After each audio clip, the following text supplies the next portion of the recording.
2020 के लिए बिहार की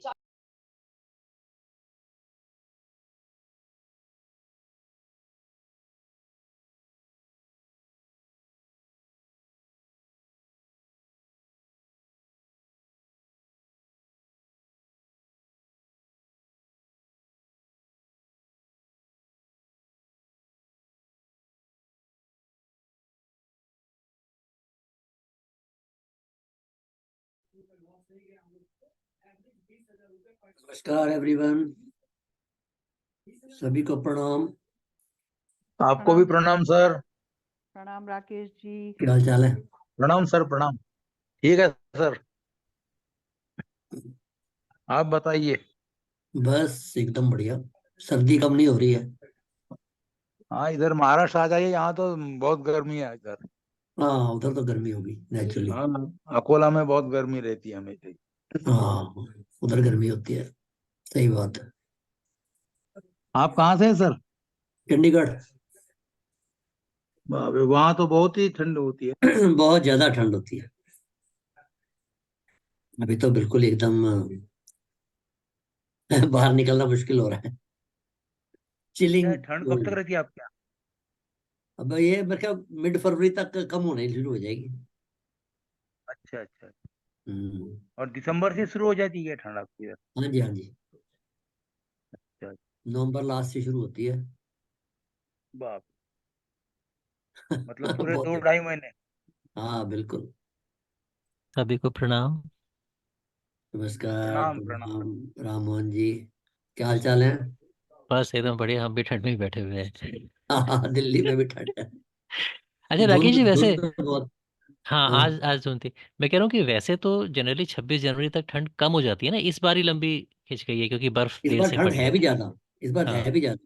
और सूखी ठंड पड़ रही है, बारिश बारिश नहीं है ना, इसलिए खांसी जुकाम भी ज्यादा हो रही हाँ हाँ, बिल्कुल बिल्कुल सही कह रहे है। बारिश हो जाए थोड़ा सा, कूल डाउन हो जाता है। हैं। हाँ, जनवरी में हो जाती है जनरली, इस बार तो हुई नहीं, लेट हो गई पूरी। और बर्फ भी अभी पता चल रहा है कि मेरे ख्याल से हफ्ते भर पहले ही पड़ी है। उससे हाँ पहले तो बर्फ भी नहीं गिरी इस बार। हाँ। लेकिन ठंड फिर भी इतनी ज्यादा बिना बर्फ गिरे हम्म। ही। बस इसीलिए अब ये एक्सटेंड हो गई एक्स्ट्रा, मतलब वही मिड फेब तक जाएगी। हाँ जी, हाँ जी।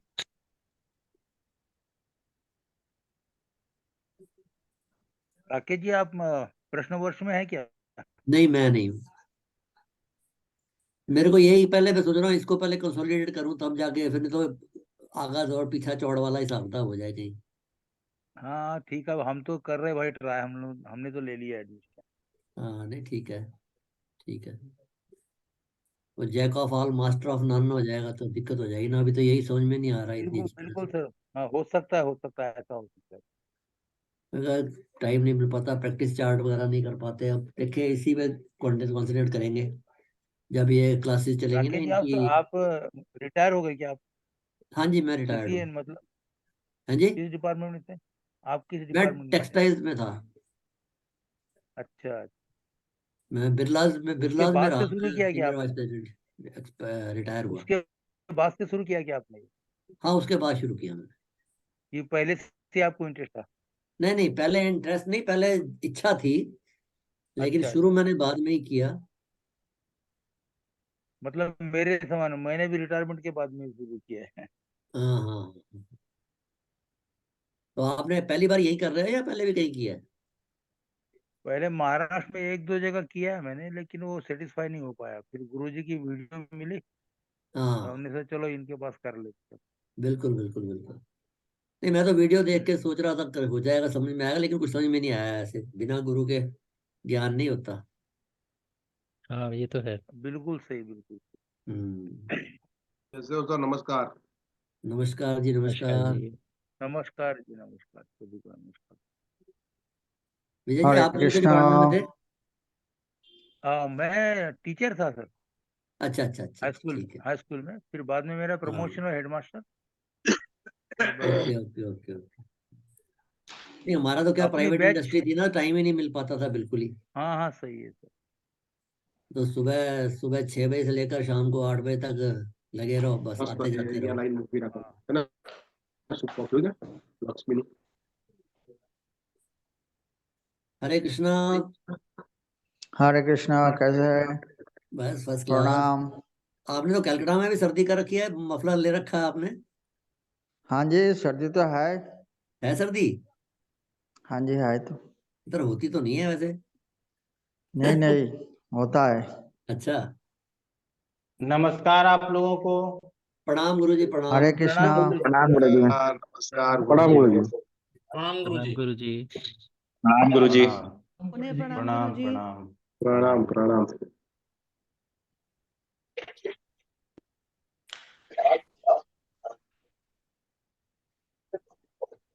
तो हमको लगता है कि लोगों ने सोच लिया कि अब गुरुजी को जो पढ़ाना था पढ़ा ही दिए, तो संख्या बल कम हो गया। ठीक है, जबकि अभी अभी आ जाएंगे। मूल प्रश्न बाकी है कि आपके मन में क्या है। आप लोगों को ये नोट करना है या पूछना है। हर लोगों से अलग अलग हम संवाद करेंगे कि आप क्या देखेंगे या भविष्य में क्या आपसे जो क्लाइंट पूछेगा,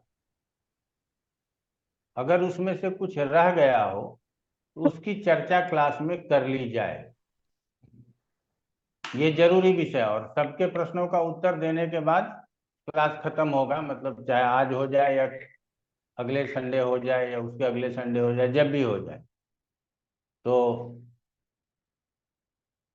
आप लोगों को ये कहेंगे कि अपना अपना प्रश्न पूछना प्रारंभ कर लीजिए। पिछले क्लास में हमने क्या बताया था, जेमिनी क्या नाम कहते हैं, अष्टक वर्ग से आप लोगों को बताया था कि किस प्रकार से हम लोग तांजिर देखते हैं।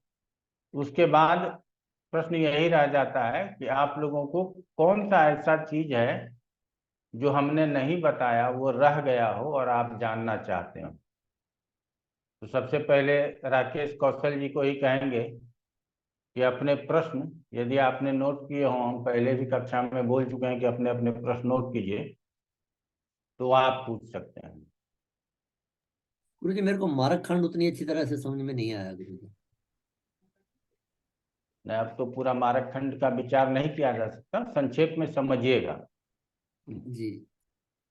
दूसरा, छठा, आठवां और 12वां, यहाँ 7वें को बहुत कम लिया जाता है। क्यों? क्योंकि ये केंद्र का स्थान होने के कारण ये शुभ स्थान भी है, और दूसरा प्रबल मारक होने के कारण उसको विशेष रूप से लिया जाता है। दूसरे में बैठा ग्रह, 8वें में बैठा ग्रह, 12वें में बैठा ग्रह और छठे में बैठा ग्रह की अंतरदशा दशा आती है तो हम मारक खंड के ऊपर विचार करते हैं। अब यदि मारक खंड चल रहा हो अन्यथा नहीं चल रहा हो, अगर हमारा मारक खंड मतलब हमारे जीवन में क्या वो मृत्यु का समय है, अगर नहीं चल रहा हो उसके बावजूद भी वो पीरियड हमारे लिए कमजोर होता है। वो पीरियड हमेशा हमको चैलेंज करता है, यह आपको समझना होगा। हमने पहले बताया है नंगी आंखों से, वो अष्टक वर्ग में हमने मृत्यु निर्णय के लिए पाठ दिया हुआ है। आगे भी एक दो तरीके से मृत्यु निर्णय का पाठ हम YouTube के ऊपर डालेंगे, तो वहां से गणितीय विधि से आप सीखिएगा। यहाँ पे नंगी आंखों में कहा लग्न, लग्नेश और कारक सूर्य, ये तीनों पीड़ित हो, चंद्रमा पीड़ित हो और मंगल पीड़ित हो, तो जातक अल्पायु होता है। इन सब में से यदि एक भी अच्छा हो जाए तो जातक मध्य आयु अच्छा होता है, और 2-3 अच्छे हैं तो जातक पूर्णायु है। ऐसा हम लोग मान करके चलते हैं, जो कि आप जब प्रैक्टिस करेंगे तो वहां इस प्रकार के रिजल्ट आप प्राप्त करेंगे। तो मान लिया किसी का लग्न, लग्नेश, चंद्रमा, मंगल सब और कारक सूर्य ये सब पीड़ित हैं, और उसके कम उम्र में अर्थात 0 से लेकर के 30 साल के उम्र में, 33 साल के उम्र में, 35 साल के उम्र में, यहाँ तक एक मान करके चलते हैं कि अल्पायु की बात करते हैं। यदि इस प्रकार से द्वितीय की महादशा हो, द्वादशेश की अंतरदशा हो, द्वितीय में बैठे ग्रह की महादशा हो, द्वादश में बैठे ग्रह की अंतरदशा हो, तो ऐसे में क्या होगा कि छठा आठवां भी एक्टिव हो जाता है। तो ऐसे स्थिति में हमारे लिए वो मरण तुल्य होता है या मरण तुल्य कष्ट होता है। तो मरण तुल्य हो या मरण तुल्य कष्ट हो, निवारण हेतु महामृत्युंजय का जप हम बताते हैं। तो आप लोग भी इसको लेकर के आगे चल सकते हैं। ठीक है। तीसरा होता है कि किसी भी पत्रिका में यदि कोई ग्रह षडाष्टक में बैठा हो और षडाष्टक बनाने वाला ग्रह लग्न और सप्तम से षडाष्टक हो, लग्न और सप्तम से 6, 8, 12 अर्थात फिर वही दूसरा, छठा, आठवां, 12वां। अगर अंतरदशानाथ 8वें में हो, 12वें में हो, दूसरे में हो, छठे में हो, तो अंतरदशानाथ फिर से दोहराएंगे और इसके ऊपर जोर डालेंगे कि अंतरदशानाथ यदि 8वें, 12वें, दूसरे और छठे स्थान में हो तो ये अंतरदशानाथ मारक कहलाएगा। चाहे वो भाग्येश हो, लग्नेश हो, कोई भी हो, लेकिन उसकी स्थिति यदि दूसरे, छठे, 8वें, 12वें में हो तो ये अंतरदशानाथ मारक कहलाएगा। और ऐसे स्थिति में हम उसको मारक बोलेंगे। महादशानाथ यदि दूसरे, छठे, 8वें, 12वें में बैठा हो और अंतरदशानाथ केंद्र त्रिकोण लाभ स्थान में हो तो ऐसे स्थिति में मारक नहीं बोलेंगे। क्लियर हो गया? तो जी गुरु। इस विषय को लेकर के चलेंगे। तो पहला है कि यदि, जैसे कि आपको एक उदाहरण छोटा सा हम देकर के बताने का प्रयास करेंगे।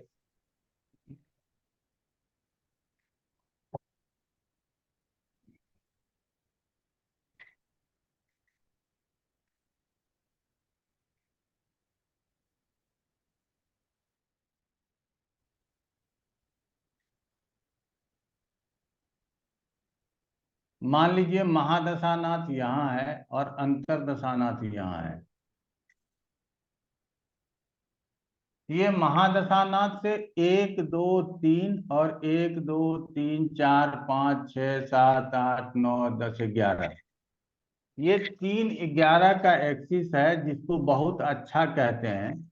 लेकिन इसके भी अंतरदशानाथ यहाँ है। अगर महादशानाथ का कोई संबंध इन चारों भावों से निकल जाए तो ये अंतरदशानाथ भी मारक होगा। क्लियर हो गया? अब क्योंकि ये 3, 11 में था, इसीलिए महादशानाथ का हमने रिलेशन ढूंढा। अगर यही महादशानाथ लग्न में हो और 1, 2, 3, 4, 5, 6, 1, 2, 3, 4, 5, 6, 7, 8, तो ये षडाष्टक की अंतरदशा है। तो ऐसे अंतरदशा में ये पहले वाले जो बताए थे 3, 11 वाले से ज्यादा मारक हो सकता है।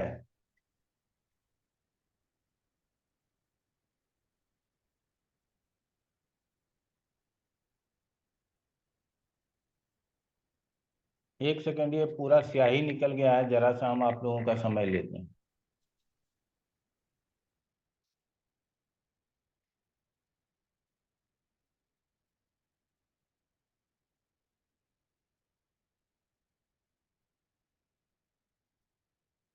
चलिए, तो ये समझ में आ गया। चाहे यहाँ बैठा हो, चाहे यहाँ बैठा हो। अब आ जाते हैं, ये महादशानाथ है और अंतरदशानाथ यहाँ है। तो ये 1, 2, 3, 4, 5, 6, 7, 8, 9, 10, 11, 12, ये क्या हो गया? 12 में आ गया। तो 6, 8 और 12 में कौन हो? अंतरदशानाथ हो। तो इसको प्रबल मारक के रूप में लेकर के चलेंगे और इसके स्थिति को समझने का प्रयास करेंगे। क्लियर हुआ आपका? जी जी गुरु जी। और दूसरा प्रश्न बोलिए। अभी तो यही नोट किया था। अनुराधा जी, आपके मन में कौन सा प्रश्न आ रहा है? जी मुझे अष्टक वर्ग से पूछना था कि आपने बोलिए। बताया था कि उसको गोचर वाले ग्रह से देखना है। तो ये जो कुंडली में जो हमारे ग्रह स्थित हैं या गोचरस्थ ग्रह के ऊपर हम अष्टक वर्ग को लगाएंगे? गोचरस्थ ग्रह के ऊपर अष्टक वर्ग लगेगा। गोचर में ग्रह जी का जिस राशि में है उस राशि से अष्टक वर्ग को साधेंगे। क्लियर हुआ? जी। और नक्षत्र गुरु जी, जैसे जन्म नक्षत्र, वेद जो आपने बताया था, वेद स्थान, मान लीजिए ग्रह गोचरस ग्रह किसी नक्षत्र में है और आपका जन्म नक्षत्र से वो क्रॉस कर रहा है, तो उसको भी हम मानेंगे? कोई भी अशुभ ग्रह यदि आपके जन्म नक्षत्र के ऊपर से गोचर कर रहा हो जी या सप्त शलाखा के अंतर्गत आप लोग देखे होंगे इस तरह का जो बनता है, तो अब यहाँ से है तो यहाँ से भी इसको भेद होगा। अगर इसको हम इस तरह का रखें, यहाँ कोई अशुभ ग्रह है तो यहाँ से भी इसका भेद होगा। समझ रहे हैं ना? तो जन्म नक्षत्र का भेद होना हमारे लिए अच्छा नहीं है। तो यहाँ जन्म नक्षत्र के सम्मुख, और आप समझ पाएंगे, बाकी सब सलाखा वहां जाकर के एक बार देखिएगा। अन्य स्थितियों में जन्म नक्षत्र यदि अनेक अशुभ ग्रहों से भेद होता हुआ दिखाई देता हो, वो हमारा समय अनुकूल नहीं होगा। क्लियर हुआ? जी गुरु जी, और जो अन्य ग्रह भी तो डिफरेंट नक्षत्र में बैठे हैं, तो उसमें भी हम देखेंगे कि नहीं? अन्य ग्रह जिस भी नक्षत्र में बैठे हैं उसमें से यदि कोई, मान लीजिए XYZ, कोई भी मान लीजिए कि उत्तराषाढ़ा है। क्लियर हो गया? उत्तराषाढ़ा नक्षत्र का भेद हो रहा है। बहुत सारे ग्रह गोचर के स्थिति में उत्तराषाढ़ा को भेद कर रहे हैं। ठीक है? तो अब हमको ये देखना है कि पत्रिका में उत्तराषाढ़ा नक्षत्र में कौन से ग्रह हैं। क्लियर हुआ? जी हमको क्या देखना है कि उत्तराषाढ़ा का भेद हो रहा है अन्य अशुभ ग्रहों के द्वारा। तो हमारे जन्म पत्रिका में क्या उत्तराषाढ़ा नक्षत्र में कोई ग्रह है? तो जी जो ग्रह होगा उस ग्रह का भेद हो जाएगा और उस ग्रह से संबंधित हमको विपरीत परिणाम प्राप्त होने लगेंगे। यदि वो ग्रह दशा अंतर्दशा में हो तो हम ज्यादा विपरीत परिणाम देखने को हमको प्राप्त होगा। क्लियर हुआ? जी जी गुरु जी। अगर अगर मान लिया जाए कि उत्तराषाढ़ा नक्षत्र में कोई ग्रह नहीं हो, तो जन्म लग्न के अनुसार या चंद्र लग्न के अनुसार वो नक्षत्र जिस भी भाव में पड़ रहा हो, उस भाव से संबंधित हानि हमारे जीवन में हो सकता है। क्लियर हुआ? जी हाँ जी। जी सर। जी गुरु जी, क्लियर हुआ। Thank you. और कोई दूसरा प्रश्न? नहीं गुरु जी, अभी यही। राकेश शर्मा जी।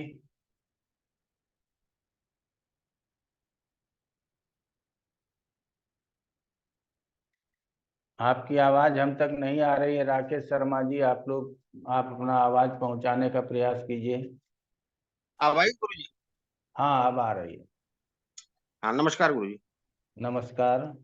गुरु जी, आपने पढ़ाया बहुत अच्छा, सब समझ में आया है, लेकिन एक्चुअली मैं प्रोफेशनल नहीं करता हूँ तो मेरे को प्रैक्टिस की बहुत कमी है। उसके बगैर तो वो तो आप लोग, जब हमारा क्लास समाप्त होगा जी। तो 6 महीने का प्रैक्टिस क्लास शुरू होगा। आप वहाँ हाँ ज्वाइन गुरु जी। करेंगे तो आपको प्रैक्टिस बहुत अच्छा, मीनू मैडम क्योंकि हमारे ही प्रवाह में बोलती है, जी जी। क्योंकि उसने हमारे अलावा और कहीं से कुछ पढ़ा ही नहीं है। हाँ, इसीलिए देखिए गुरु जी की वीडियो देखी है। आपको लगेगा कि हम ही आपको प्रैक्टिस ले रहे हैं। तो जी जी 6 महीने का प्रैक्टिस आप लोग ले लीजिएगा। फी भी बहुत कम रखा हुआ है ताकि सभी लोग ले सके। फी भी हाँ गुरु जी। 5,000 रुपया है, वो उसके लिए जी आप लेंगे लोग। वो। हाँ, वो लूंगा गुरु जी। तो आपके लिए अच्छा गुरु अच्छा जी, रहेगा। एक एक पत्रिका मैंने आपको मेल भी की थी, अगर उस पर थोड़ा बता पाए, अगर आप चाहें अभी पत्रिका तो। पत्रिका पे भी चर्चा कर लेंगे। पहले आज प्रश्न उत्तर का कार्यक्रम चलने जी दीजिए। जी। अच्छा सजन गुरु जी, भौमिक जी, गोचर में। आप एक बार फिर से मेल कर दीजिएगा हमको, जी जी। तो हो सकता है उस पर जवाब दिलवा दें आप। अच्छा गुरु जी, एक प्रश्न है सिर्फ कि गोचर में जिन जिन ग्रहों की दशा अंतर्दशा होगी उन्हीं ग्रहों को हम देखेंगे विशेष रूप से ना? ज्यादा हमको जिन ग्रहों की दशा अंतर्दशा है उसको देखने पे सटीक विश्लेषण करने में फायदा हो। जी चलिए ठीक है। सजल ठीक। भौमिक जी, और कोई प्रश्न है आपका राकेश शर्मा जी? नहीं गुरुजी, और कोई प्रश्न नहीं। चलिए, सजल भौमिक जी, आज हरे प्रश्न कृष्णा। पूछते समय आप अपना वीडियो ऑन कर सकते हैं, जिनका भी सिग्नल मजबूत हो। हरे कृष्णा। हरे कृष्णा। हाँ जी गुरुजी, कालखंड को हम कैसे पकड़ेंगे? एक्यूरेट टाइमिंग ऑफ रिजल्ट कैसे पता कर सकते हैं? इसके लिए कि कोई नक्षत्रों को भी देखना जरूरी होता है? एक्यूरेसी प्रैक्टिस से आएगा, और कोई चीज ऐसा नहीं है कि वो आपको एक्यूरेट कर सके। जब आप दशा देखेंगे, हम कहते हैं प्रत्यंतर दशा तक देखना है। अच्छा, हमने आप लोगों को दशा बोला था ना, पढ़ाने की चर्चा की थी ना, तो दशा हाँ जी तो नहीं बोले थे पढ़ाई है हम। अभी। जी गुरुजी, 2 आपने कहा, हाँ 2 जी कराएंगे। आपने 2 दशा कही थी पढ़ाने को। हाँ, तो आप दो लोग दशा बोले बोले थे, और अंतर और अंतरदशा प्रत्यंतर पते को दोनों बाकी है। आप बोलेंगे? हाँ, अभी तो एक दशा बाकी अंतर है। बाकी है। अंतर दशा जैसा अंतर पढ़ाएंगे वैसा ही प्रत्यंतर समझिएगा, तो वो बाकी है। चलिए, कोई बात नहीं है, अगले क्लास में लेंगे। आज प्रश्न उत्तर ले लेते हैं, फिर दशा ले लेंगे। तो भौमिक जी, हमने जो बताया, बाकी आगे जब आप पढ़ेंगे, हम प्रत्यंतर दशा तक लगाने का प्रयास करते हैं। 1 महीने के अंदर की बात कर लें, उसके बाद सूर्य का गोचर 1 महीने के भीतर का रिजल्ट बताएगा, चंद्रमा का गोचर 2.25 दिन का रिजल्ट बताएगा। इसके ऊपर आधारित होकर के रिजल्ट बताने का प्रयास कीजिएगा।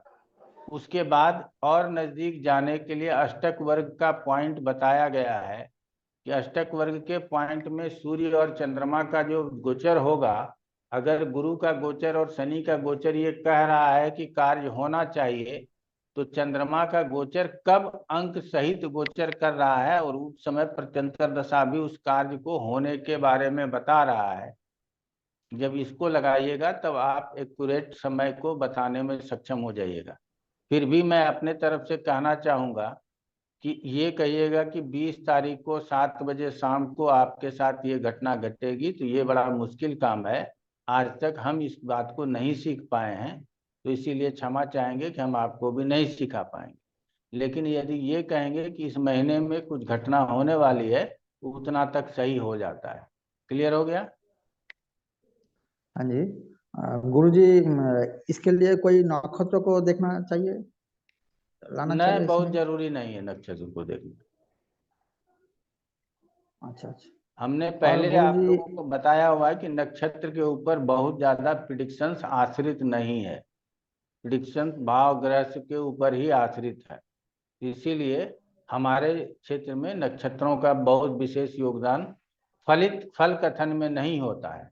जो लोग ये बोलते हैं कि हम नक्षत्र के हिसाब से सिखाएंगे, वो लोग सिर्फ धुन बनाते हैं, आपको अपने ओर खींच लेते हैं, आप उसके यहाँ पढ़ने चले जाते हैं, बाद बाकी कुछ पता नहीं चलता। ठीक है ना? और सजल भौमिक जी, और कोई प्रश्न है? हाँ जी। हाँ जी, हम लोग तो और दशा, पतंतर और अंतर्दशा को पढ़ेंगे, और 2 दशा पढ़ेंगे। इसके बाद हम लोग अभी तक टाइमिंग के लिए जो कुछ भी सीखा है, उसको 2 3 4 में सारे के सारे प्रैक्टिस में अब दिखा देंगे, तो हम लोगों के लिए बहुत अच्छा होगा। ठीक है, ठीक है। कैसे सारे कुछ देखना ठीक है, चाहिए? जया जया राय जी, आपका क्या प्रश्न है? पंडित जी प्रणाम। प्रणाम। मिथुन लग्न का पत्रिका है, और उसके 8वें भाव में सूर्य भी बैठे हुए हैं और बुध भी बैठे हुए हैं, और शनि का महादशा चल रहा है पंडित जी।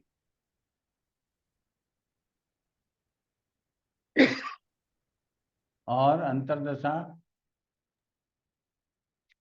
अंतर्दशा चल रहा है, देख के बताते हैं, अ, देख के बता रहे हैं।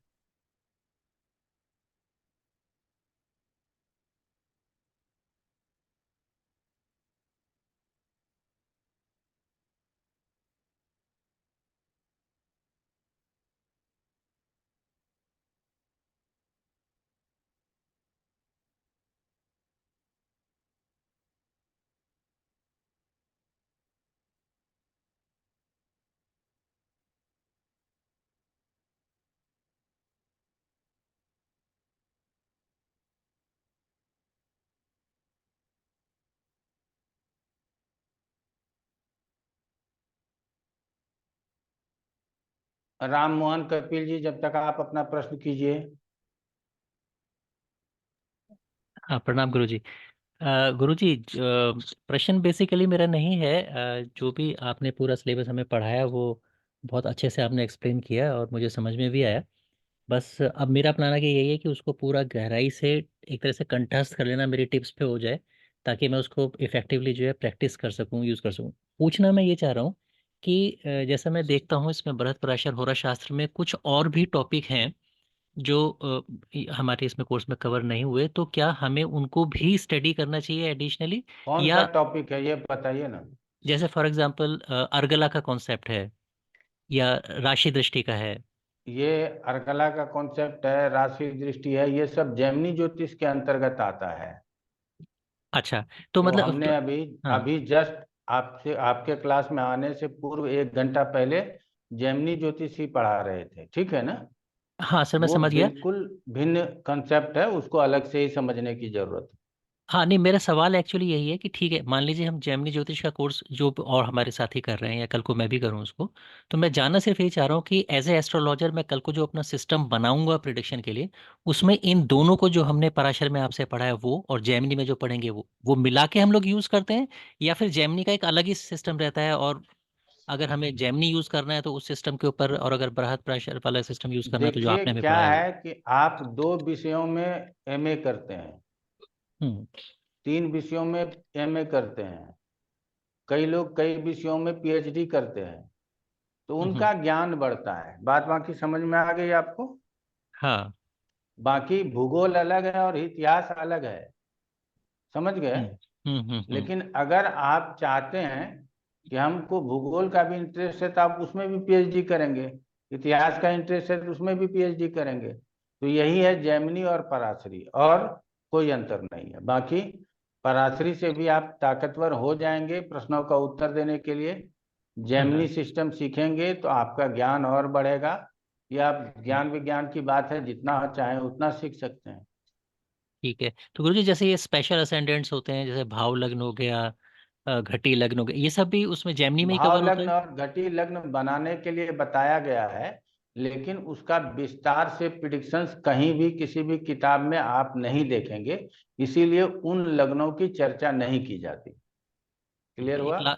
हाँ सर, एक लास्ट चीज़ और। तो जैसे सुदर्शन चक्र के बारे में आपने हमें पढ़ाया था, तो ऐसी एक चीज़ जो सर्वतोभद्र चक्र जो है, इसके बारे में आपकी क्या रिकमेंडेशन है? ये भी एज ए टूल हमें यूज़ करना चाहिए? सर्वतोभद्र चक्र को ट्रांजिट में लगाया जा सकता है। हाँ। अगर ईश्वर की कृपा हुई तो हम्म, सर्वतोभद्र चक्र यूट्यूब पे लेकर के आएंगे और वहाँ 2-3 दिन में उसको शायद पढ़ा दें, या मेदिनी ज्योतिष में उसको पढ़ाते हैं। अच्छा। हाँ तो गुरुजी जब वो भी संभव हो आप ज्यादातर लेके आइए। वो सर्वतोभद्र चक्र का प्रभाव ज्यादा तक हमारे सृष्टि के ऊपर होता है, कि भाव बढ़ेगा घटेगा, बारिश होगी नहीं होगी, सूखा अच्छा। पड़ेगा, किसी अन्न का, वो उसके लिए गोचर में यूज ज्यादा होता है। अच्छा। ओके। और बताइए। बस गुरुजी यही मुझे जानना था। धन्यवाद। चलिए, जया राय जी आपने ले आया, कौन सी जी महादशा है। जी जी शनि के महादशा में बुध का अंतर्दशा चल रहा है। तो शनि कहाँ बैठा है। शनि 7वां में बैठा हुआ है।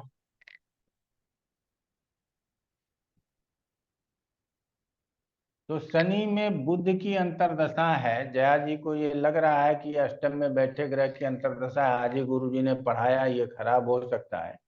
जी लेकिन यहाँ पे शनि का मूल त्रिकोण कहाँ है, नवम स्थान में है।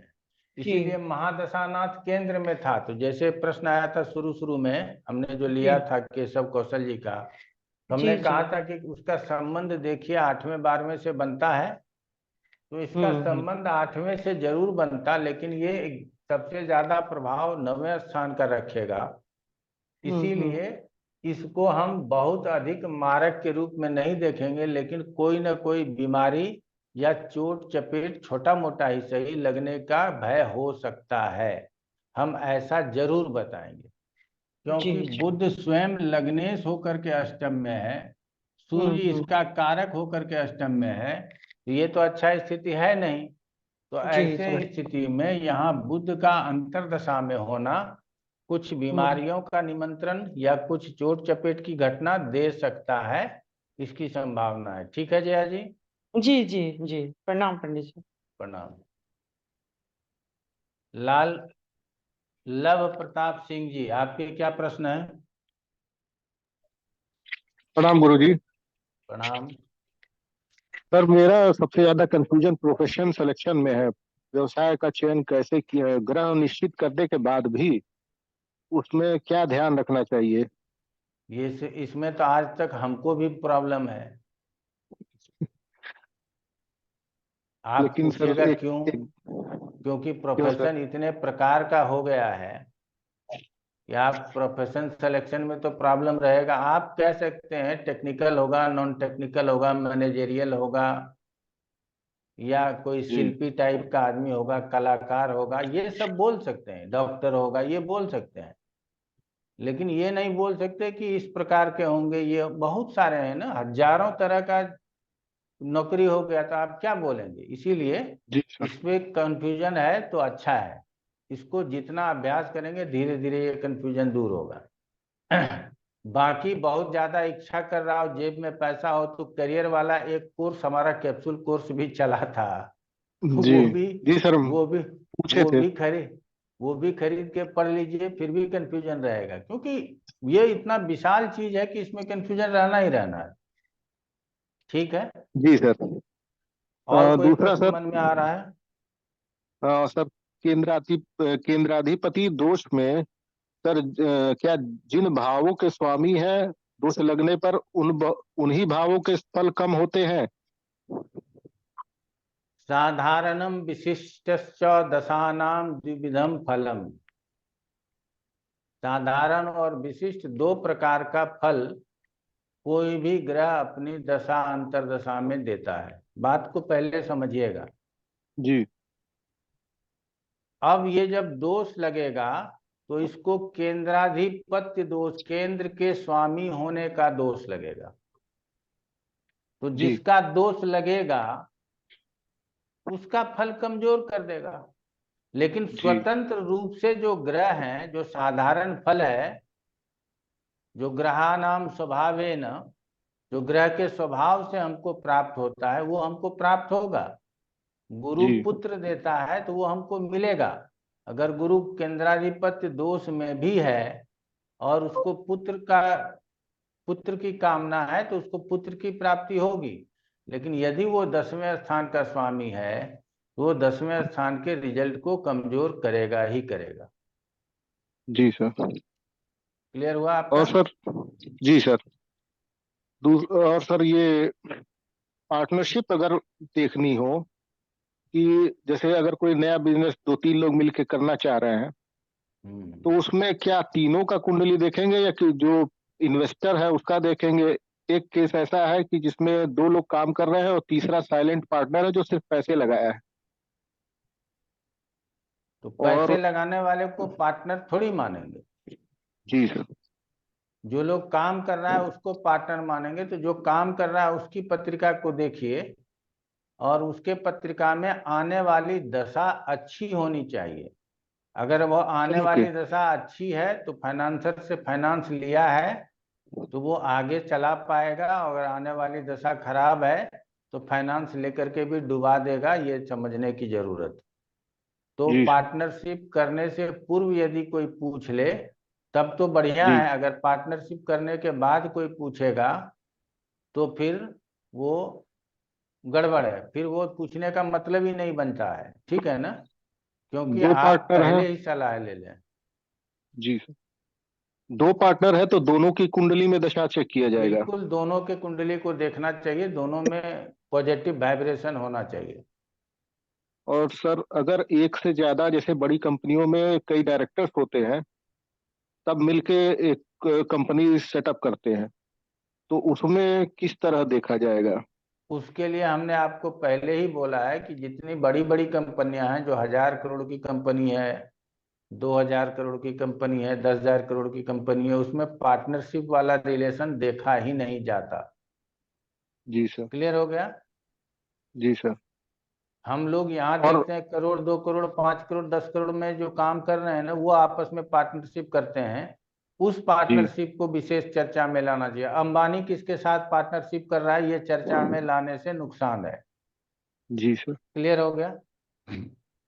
और अगर वो जैसे मान लीजिए दो लोग काम शुरू कर रहे हैं छोटा बिजनेस मिलके, तो और कहें कि हमारा क्या व्यवसाय करें,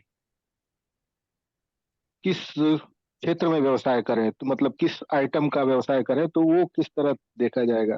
तो वो करियर में जो हमने आपको पढ़ाया हुआ है उसके हिसाब से करियर निर्धारण करके उसको व्यवसाय बताना चाहिए। दोनों का देखकर। हाँ, जी सर। और सर। एक एक में भी उसके सोचानुसार उसने जो सोचा हुआ है जी उसका एक पार्टनर में भी यदि अच्छा योग बन रहा है तो उस तरह का व्यवसाय कर लेना चाहिए। जी सर। और बताइए। और सर स्वास्थ्य में जैसे मुख्य मुख्य रोग है, हृदय से संबंधित रोग है, किडनी, लीवर, इनको क्या सिर्फ एक ग्रह से देखा जा सकता है, अलग अलग ऑर्गन्स मेडिकल के का जो डिजीज? मेडिकल का चैप्टर हमारे यहाँ अलग है, वो 6 महीने का है। इसीलिए हम आपको 2-4 मिनट में ये बता पाएंगे, ये मुश्किल है। जी अगर सर। आपको कारकत्व याद है तो लीवर के लिए गुरु को लिया जाता है, हार्ट के लिए सूर्य को लिया जाता है, मानसिक परेशानी के लिए चंद्रमा को लिया जाता है, ब्रेन के लिए मंगल को लिया जाता है। अगर जी ये सब अगर आपको पता है तो आप इस तरह से धीरे धीरे उसमें आगे बढ़ सकते हैं। किडनी के लिए, किडनी की बीमारियों के लिए? किडनी के लिए शुक्र को लिया जाता है। जी सर। बस सर अभी तो फिलहाल इतना ही है। चलिए, बहुत अच्छी बात है। चंद्रभान यादव जी, गुरुजी प्रणाम। प्रणाम। गुरुजी, एक ये वृषभ लगन की कुंडली में देख रहा था, इसमें कुछ समझ में आया ही नहीं कि क्या, कैसे बताऊं मैं, क्या चीज देखूं इसमें। तो वृषभ लग्न है, इसमें अष्टम भाव में केतु और शनि है, दूसरे भाव में चंद्रमा है। 1 मिनट रुक जाइए। जी। जब ये पर्सनल क्लास होने लगता है ना तो हमको थोड़ा तकलीफ होता है। गुरुजी पर्सनल नहीं है, इसमें कुछ पूछना ही था मुझे। चलिए बताइए, डेट ऑफ बर्थ बताइए। डेट ऑफ बर्थ तो मुझे देखना, मैं बताता हूँ। असल में गुरुजी इसमें सिर्फ कुछ चीजें पूछनी थी मुझे। वो ऐसे नहीं पता चलेगा ना जब तक आप अच्छा पूरे ठीक है, 20 विषय को अक्टूबर 2019। टाइम बोलिए। 1926, 19:26 दिल्ली।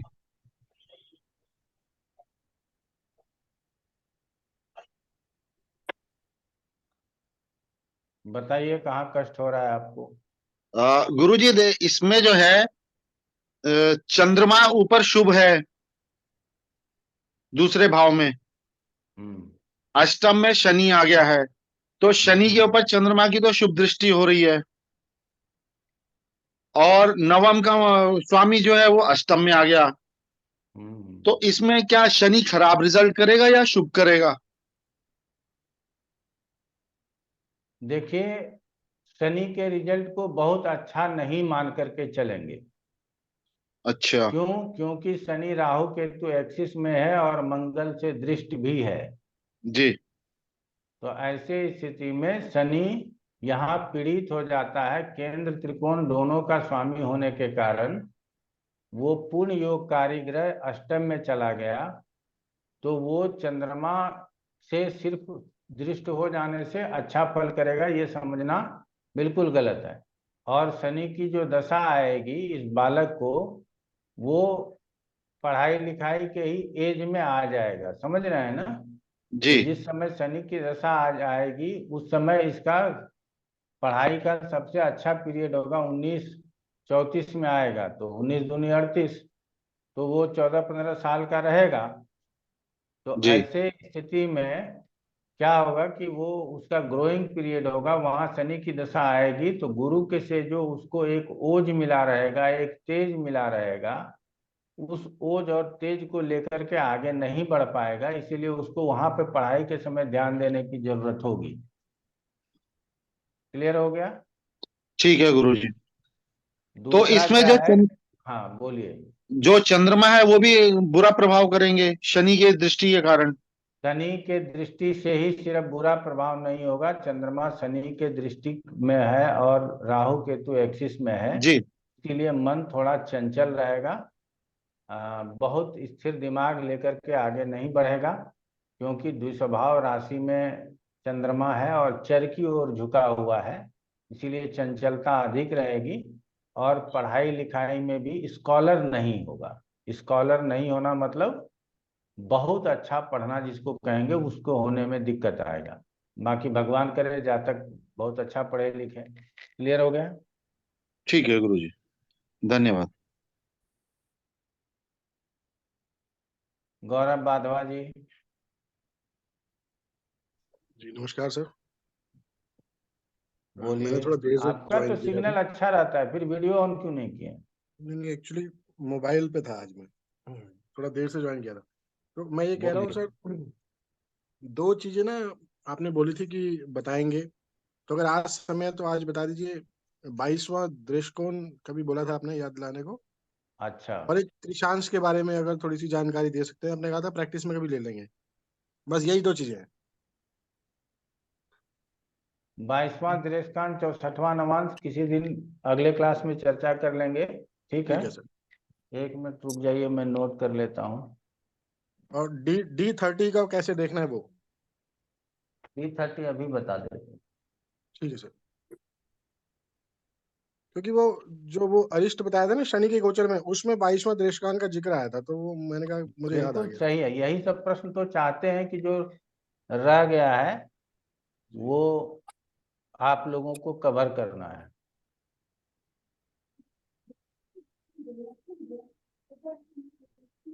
चलिए अब आ जाते हैं अरिष्ट। तो जब हम मारक खंड को समझते हैं और दशा दूसरे, छठे, 8वें, 12वें में बैठे ग्रहों की आती है, क्या वो ग्रह अरिष्ट पत्रिका के लग्न में बैठे ग्रह हैं? अगर वो ग्रह अरिष्ट पत्रिका के लग्न में बैठे हैं तो इसका मतलब है कि वो प्रबल मारक हो जाएंगे। मारक खंड में आने वाले अंतर्दशा यदि D30 चार्ट के लग्न में स्थित हो या शनि से 8वें में स्थित हो तो ऐसे स्थिति में वो प्रबल मारक हो जाएगा, इसीलिए इसके ऊपर ध्यान देने की ज्यादा जरूरत है। नंबर 1। नंबर 2, लग्न पत्रिका और नवांश पत्रिका में हमको अरिष्ट देखने के लिए लग्न देखें, अष्टम देखें, लग्न पत्रिका की बात कर रहे हैं, शनि देखें, शनि से अष्टम देखें। नवांश पत्रिका में चले जाइए, लग्न देखें, अष्टम देखें, शनि देखें, शनि से अष्टम देखें। लग्न पत्रिका का लग्नेश और अष्टमेश का एक्सिस देखें। D30 चार्ट में चले जाइए, लग्न देखें, लग्न में बैठे ग्रह देखें, अष्टम देखें, अष्टम में बैठे ग्रह देखें, शनि देखें और शनि से अष्टम में बैठे ग्रह देखें। ये सभी ग्रह आपके लिए हितकर नहीं होगा, ये किसी न किसी रूप में आपको परेशान करने का प्रयास करेगा। तो अब जब इसको बहुत जो व्याख्या में लेकर के चलते हैं वो मेडिकल एस्ट्रोलॉजी में चलते हैं, क्यों वहां हम 2 विषय को इसमें बढ़ा देते हैं। आप लोग भी उसको समझ लीजिए यहाँ संक्षेप में कि जब अरिष्ट पत्रिका को देखेंगे तो अरिष्ट पत्रिका के लिए कारक ग्रह शनि होगा, पत्रिका के ही कारक ग्रह शनि होंगे। तो ऐसे स्थिति में हम शनि से छठा रोग के लिए देखेंगे और शनि से 8वां व्याधि के लिए देखेंगे। व्याधि का मतलब है चोट, चपेट, दुर्घटना आदि। लग्न अरिष्ट के लिए देखेंगे क्योंकि लग्न में बैठे ग्रह अरिष्टनाथ ही कहलाएंगे। 8वां अरिष्ट के लिए ही देखेंगे, 8वें में बैठे ग्रह भी अरिष्टनाथ ही कहलाएंगे।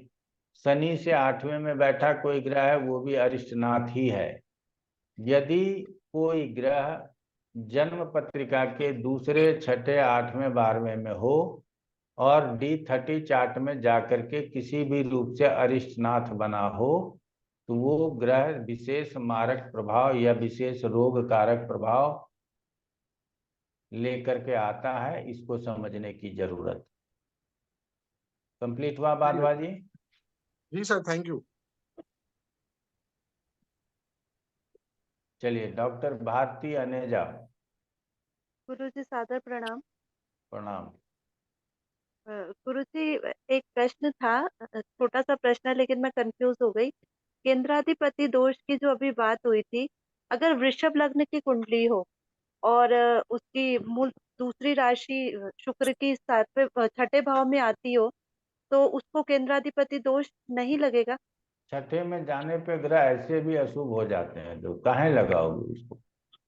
ठीक है गुरुजी, बस वो राशि के हिसाब से हम कंफ्यूज हो गए थे। और हाँ। गुरुजी, दूसरा प्रश्न है कि वो शायद हमारी एक आध क्लास मिस हो गई थी, मुझे पता नहीं है कि दूसरी संतान अगर किसी की देखनी हो तो गुरुजी कैसे देखेंगे? वो मेरे माइंड से स्लिप हो दूसरे गया। संतान के लिए हमने जो संतान देखने का नियम बताया है, लग्न से पंचम देखें, चंद्रमा से पंचम देखें, गुरु से देखें, गुरु से पंचम देखें, इतना कंफर्म हो गए। ये लग्न चार्ट में देखें। नवान चार्ट में लग्न नहीं देखना है, पंचम देखना है, गुरु देखना है, गुरु से पंचम देखना है। और लग्न नवान पत्रिका में लग्नेश और पंचमेश का एक्सिस देखना है। सप्तांश पत्रिका में लग्न देखना है, पंचम देखना है, गुरु से पंचम देखना है, लग्नेश और पंचमेश की एक दूसरे से स्थिति देखनी। तो स्थिति वगैरह तो देखने के लिए होगा या नहीं होगा, देने वाला जो होता है वो पंचम में बैठे ग्रह, पंचम को देखने वाले ग्रह, नहीं तो पंचमेश। तो पहला संतान हो सकता है कि लग्न पत्रिका के पंचम में बैठे ग्रह से हो गया, तो दूसरा संतान क्या ऐसा है कि जो सप्तांश पत्रिका के लग्न में बैठा है उससे हो रहा है। कई लोगों ने इसकी आवृत्ति इसका वर्णन इस प्रकार से भी किया है कि माता के या पिता के पत्रिका में 7वें स्थान से दूसरे संतान को देखें, लेकिन हम इसको नहीं मानते हैं। वो अल्प ज्ञानी होते हैं जो इस तरह की बात करते हैं। 7वें स्थान से दूसरे बहन भाई का सुख देखा जा सकता है, उसके जन्म की कल्पना नहीं की जा सकती है। जन्म की कल्पना के लिए इतना जो हमने बताया, लग्न पत्रिका में कोई दूसरा वो वाला ग्रह तो चला गया, एक बार संतान हो गया, फिर कोई दूसरा ग्रह ऐसा आया है जिसने उस भाव को एक्टिव किया, क्लियर हो गया, तो फिर हमको संतान की प्राप्ति हुई।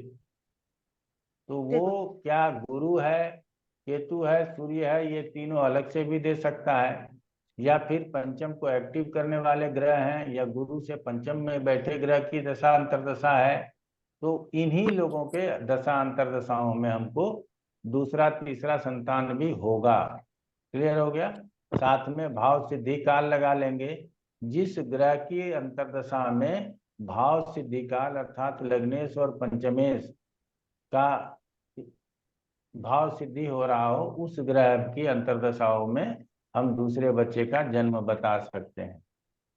तो हमने कहा कि जब कभी भी भाव सिद्धि काल की बात आएगी, जो हमारे ही सब्जेक्ट में लिखा हुआ है, हमने कहीं नहीं पढ़ा फल दीपिका में या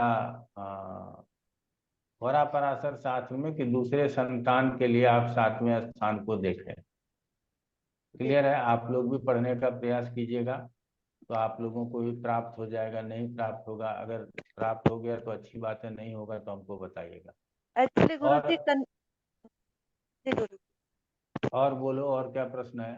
गुरुजी, ऐसे ही किसी फ्रेंड ने किसी एस्ट्रोलॉजर से पूछा तो उन्होंने बोला कि आपकी पत्रिका से नहीं, आपकी बेटी की पत्रिका से हम भाई बहन का बता सकते हैं। तो ऐसा भी कुछ होता है क्या गुरुजी कि मंगल ना से? उसको दक्षिणा और लेने का इच्छा था, इसीलिए 2 आदमी की पत्रिका पूछी। ऐसी जरूरत नहीं है। मेल के ही पत्रिका से जवाब देना ज्यादा उचित है। अगर कोई मेडिकल इशू है तो फिर फीमेल के पत्रिका को देखा जा सकता है। यदि बच्चा हो ही नहीं रहा तो बंध्या या काकबंध्या का योग है, ये फीमेल के पत्रिका से देखा जाता है, वरना मेल के ही पत्रिका से सभी प्रश्नों के उत्तर दिए जाते हैं। जी गुरुजी, एक संतान है गुरुजी उसकी 5 साल की, दूसरी संतान के लिए वो प्रयास कर रहे हैं लेकिन मुश्किल होती तो आप उसकी पत्रिका देखिए और उचित सलाह दीजिए। है। जी गुरुजी, थैंक यू। ब्रह्मदत्त जी।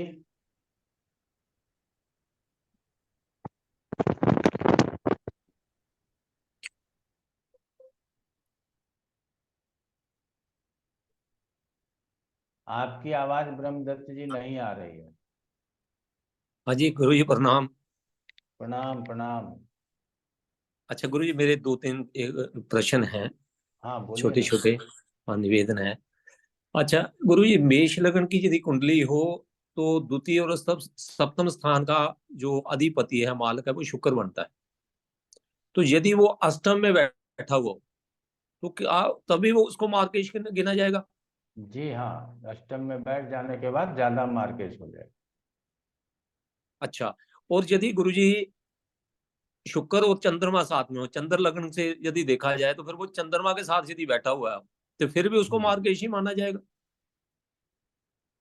अब वो उसके साथ साथ चंद्रमा भी मार्केज हो जाएगा, साथ में बैठा ग्रह भी मारक प्रभाव दे देता है। और शुक्र के अंतर यदि शनि की दशा, शनि द्वादश में बैठा हुआ मीन लग्न में, तो फिर वो डबल हो गया, इसका मतलब मार्गेश की दशा डबल हो गई। यहाँ मार्केज की दशा कहेंगे हम। ठीक ठीक ठीक है गुरु जी, ठीक है। इसके अलावा गुरु जी एक और प्रश्न मेरा और है कि यदि वृश्चिक लग्न की कुंडली है और उसमें अष्टम में शुक्र, मंगल और गुरु बैठे हुए हैं, शुक्र की दशा चल रही है और गुरु की अंतर्दशा चल रही है, वो दोनों ही अष्टम में बैठे हुए हैं, तो फिर वो उनको भी हम मार्केशी मानेंगे? बहुत अच्छा रिजल्ट नहीं करेगा, मार्केज बहुत मान करके चलने की जरूरत नहीं है, लेकिन बहुत अच्छा रिजल्ट नहीं करेगा। अच्छा, ठीक ठीक है गुरु जी। एक दो प्रश्न हो रहे हैं यदि आपकी आज्ञा हो। हाँ बोलिए ना। हाँ गुरु जी, जैसे अभी भारती जी पूछ रहे थे दूसरी संतान के बारे में, तो चलो दूसरी संतान का तो जब वो एक्टिव होगा या किसी ग्रह का वहां कोई ऐसा प्रभाव होगा, सिद्धि काल होगा, तो दूसरी संतान हो जाएगी। लेकिन दूसरी संतान यदि बीमार हो तो ये कैसे देखेंगे हम माता पिता से कि दूसरी संतान बीमार होगी, पहली नहीं होगी? वो गर्भाधान हमने आपको बताया था कि 240 दिन या 260 दिन जो भी पीछे जाना है, अगर माता पिता ने गर्भ धारण करने के समय यदि उनकी दशा षडाष्टक की है, अच्छे ग्रहों की दशा नहीं है, तो उस समय पे गर्भ धारण करना ही गलत हो गया, जिसकी वजह से योग्य संतान नहीं होता, बीमार संतान होता है, अनडेवलप्ड चाइल्ड होता है, या कुल की क्षति पहुंचाने वाला ऐसा क्रूर उत्पाती बच्चे पैदा हो जाते हैं। ये सब उनके माता पिता के 9 महीने पूर्व जा करके हमको दशा देखना है, या आपको प्रैक्टिस में मीनू कराएगी, वहां जा करके आपको क्लियर हो जाएगा, हमने आपको पहले ठीक है, बताया हुआ। ठीक है गुरु जी। एक दो प्रश्न हो रहे हैं गुरु जी। एक केंद्र आधिपत्य दोष के बारे में हमने पढ़ा है गुरु जी, यदि केंद्रपति केंद्र में बैठा हुआ हो तो तभी केंद्राधिपति दोष होगा, जहां कहीं और भी बैठा हुआ तभी माना जाएगा? केंद्र और त्रिकोण में बैठा है तो विशेष रूप से दोष माना जाता है। अच्छा, ये नहीं है कि सिर्फ केंद्र में ही, केंद्राधिपति केंद्र में ही बैठा है केंद्रपति तभी माना जाएगा, त्रिकोण में भी होगा तो भी माना जाएगा? जी हाँ, वो जितना शुभ होता जाएगा उतना दोष उसके ऊपर बढ़ता जाएगा। केंद्राधिपति शुक्र है, त्रिकोण में बैठा है, गुरु से दृष्ट है, तो और दोष बढ़ गया, मंगल से दृष्ट हो ठीक गया तो दोष खत्म हो गया। ठीक ठीक गुरु जी। गुरु जी एक चीज और मैंने पिछली दफा पूछी थी कि ढैया की 60 सती की आपने बताया था कि 45 डिग्री चंद्रमा से पहले जब शनि आएगा तो 60 सती शुरू हो जाएगी, और जब 45 डिग्री से आगे निकल जाएगा तो 60 सती खत्म। तो ये ढैया के बारे में मैंने बेनती की थी कि ढैया के बारे में भी यदि कोई डिग्री का है ढैया के कोई बारे ऐसा, तो में भी आप डिग्रियों से ले सकते हैं। वही 45 डिग्री लेना है गुरु जी? 45 डिग्री कैसे होगा, ढैया तो 4 भाव में जाएगा तब लगेगा ना। तो तो चंद्रमा से ढैया का कितना 120 कितना डिग्री, चंद्रमा से डिग्री लेंगे गुरु 90 जी? और 90 और 30 या 90 और 15 डिग्री कितना हो गया? 90 और 15 डिग्री 105 डिग्री होगा 105 गुरुजी। डिग्री आगे जाएगा तो ढैया हो जाएगा। उसी तरह से 8वें स्थान को भी मान करके चलेंगे। ठीक है।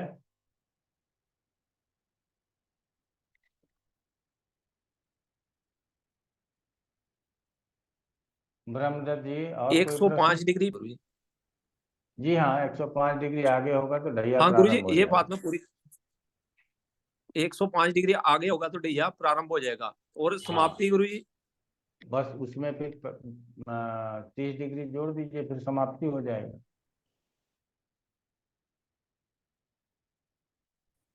अच्छा जी, 30 डिग्री एक राशि पूरी जुड़ जाएगी, जी तो वो हाँ, उसमें समाप्ति हो जाएगी। जी हाँ। ठीक ठीक है गुरुजी, धन्यवाद गुरुजी, प्रणाम गुरुजी। हमारा जो उद्देश्य था ना, ये प्रश्न आंसर का, ये जी गुरुजी। उद्देश्य पूरा नहीं हो पा रहा है। हमने आप लोगों को अलग से प्रश्न करने के लिए कहा। ऐसे प्रश्न कभी खत्म नहीं होंगे। हम अगर 1 साल भी आप लोगों के साथ बैठे रहेंगे तो भी ऐसे प्रश्न खत्म नहीं होंगे। लेकिन आप लोग फिर से सोचिएगा कि वो प्रश्न करें जो अछूता रह गया और क्लाइंट पूछेगा, उसको कैसे देखें। ये ज्यादा जरूरी है कि पहले जो पढ़ाया है उसको क्लियरिफिकेशन लेने से। निखिल ठीक है पांडे जी गुरुजी। बताइए। जी गुरु जी, एजुकेशन से संबंधित था कि मान लिया कोई आता है पूछता है कौन विषय पढ़ेगा, हिंदी, अंग्रेजी, विज्ञान इत्यादि, किस विषय में से रुचि होगा तो वो कैसे देखेंगे? देखिए, रुचि के लिए तो चतुर्थ स्थान लिया जाता है। चतुर्थ स्थान में स्थित ग्रह और राशि के अनुसार रुचि देख सकते हैं। ठीक है ना। तो चतुर्थ स्थान में यदि शुक्र है तो कला के क्षेत्र की रुचि ज्यादा होगी। गुरु है तो ज्ञान विज्ञान के क्षेत्र का, प्रोफेसर बनने का, खजांची बनने का, चार्टर्ड बनने का ज्यादा रुचि होगा। तो इससे भी रुचि शब्द का प्रयोग चतुर्थ के लिए किया जाता। लेकिन आजकल चतुर्थ से हमको पढ़ाई लिखाई की बात कंप्लीट नहीं होती, उसके लिए पंचम स्थान में आना पड़ता है। पंचम स्थान में स्थित ग्रह उसके कारकत्वों के अनुकूल ही हम उसको विषय लेने के लिए कहेंगे तो ज्यादा अच्छा रहेगा। और इसके साथ साथ हम दशम स्थान को यदि साध लेते हैं, प्रैक्टिस में जो आप लोगों से संभव हो पाएगा कि दशम स्थान में कौन से करियर निर्धारक बनते हैं, तो उस करियर निर्धारक ग्रह और पंचम में बैठे ग्रह या पंचमेश में कोई कॉमन चीज है क्या। तो अगर वो कुछ कॉमन चीज है तो उस तरह का एजुकेशन लेने का हम सलाह दे सकते हैं। और बताइए निखिल पांडे जी। बस गुरु जी यही था। सोनाली वर्मा जी। नमस्ते गुरुजी। नमस्ते। गुरुजी, जो आपने ये भाव अभी नहीं पढ़ाए वो अभी आप पढ़ाएंगे क्या? दूसरा, तीसरा, छठा, 8वां, 11वां? दूसरा, छठा, 8वां तो हो ही गया है। अच्छा। तीसरा और 11वां नहीं हुआ है तो तीसरा 11वां आप स्वयं समझ सकते हैं। नहीं समझ सकते हैं तो तीसरा और 11th स्थान हम आपको पढ़ा देंगे। ठीक हो गया। हाँ ठीक है गुरुजी, बस यही पूछना था। परवीन उमरानिया जी। नमस्कार सर। नमस्कार नमस्कार। सर सबसे पहले तो यही पूछूंगा कि जो कोई अपने पास पत्रिका पढ़ाने आता है, दिखाने आता है, तो उसका क्या क्वेश्चंस होगा वो हम प्रश्न लगने से बता सकते हैं, या प्रश्न कुंडली से, या गोचर की पत्रिका से? न प्रश्न कुंडली में जाने की जरूरत है, न गोचर में जाने की जरूरत है। आप लग्न पत्रिका से ही उसका क्या प्रश्न होगा ये बोल सकते हैं। लग्न पत्रिका में अंतर प्रत्यंतर दशाना जिस भाव को, जिस किसी भी भाव को एक्टिव कर रहा हो, उस भाव से संबंधित प्रश्न जरूर होगा, ये मान करके चलिए। हमने पहले भी बताया हुआ है कि एक बारी ये उम्र देख लीजिए कि उम्र कितना है, उस उम्र में क्या क्या प्रश्न हो सकते हैं, क्या उसके उम्र के हिसाब से प्रश्न आ सकता है क्या। अचानक से जो प्रश्न आता है वो सिर्फ और सिर्फ स्वास्थ्य से संबंधित आता है, समझिएगा। तो हम स्वास्थ्य से संबंधित प्रकरण को हम पहले ही समझ लेते हैं। जब हम किसी की पत्रिका में लग्न, लग्नेश, कारक और चंद्रमा को देखते हैं तो उससे अन्य ग्रहों की स्थिति से हमको ये पता चलता है कि जातक स्वस्थ होगा या नहीं होगा।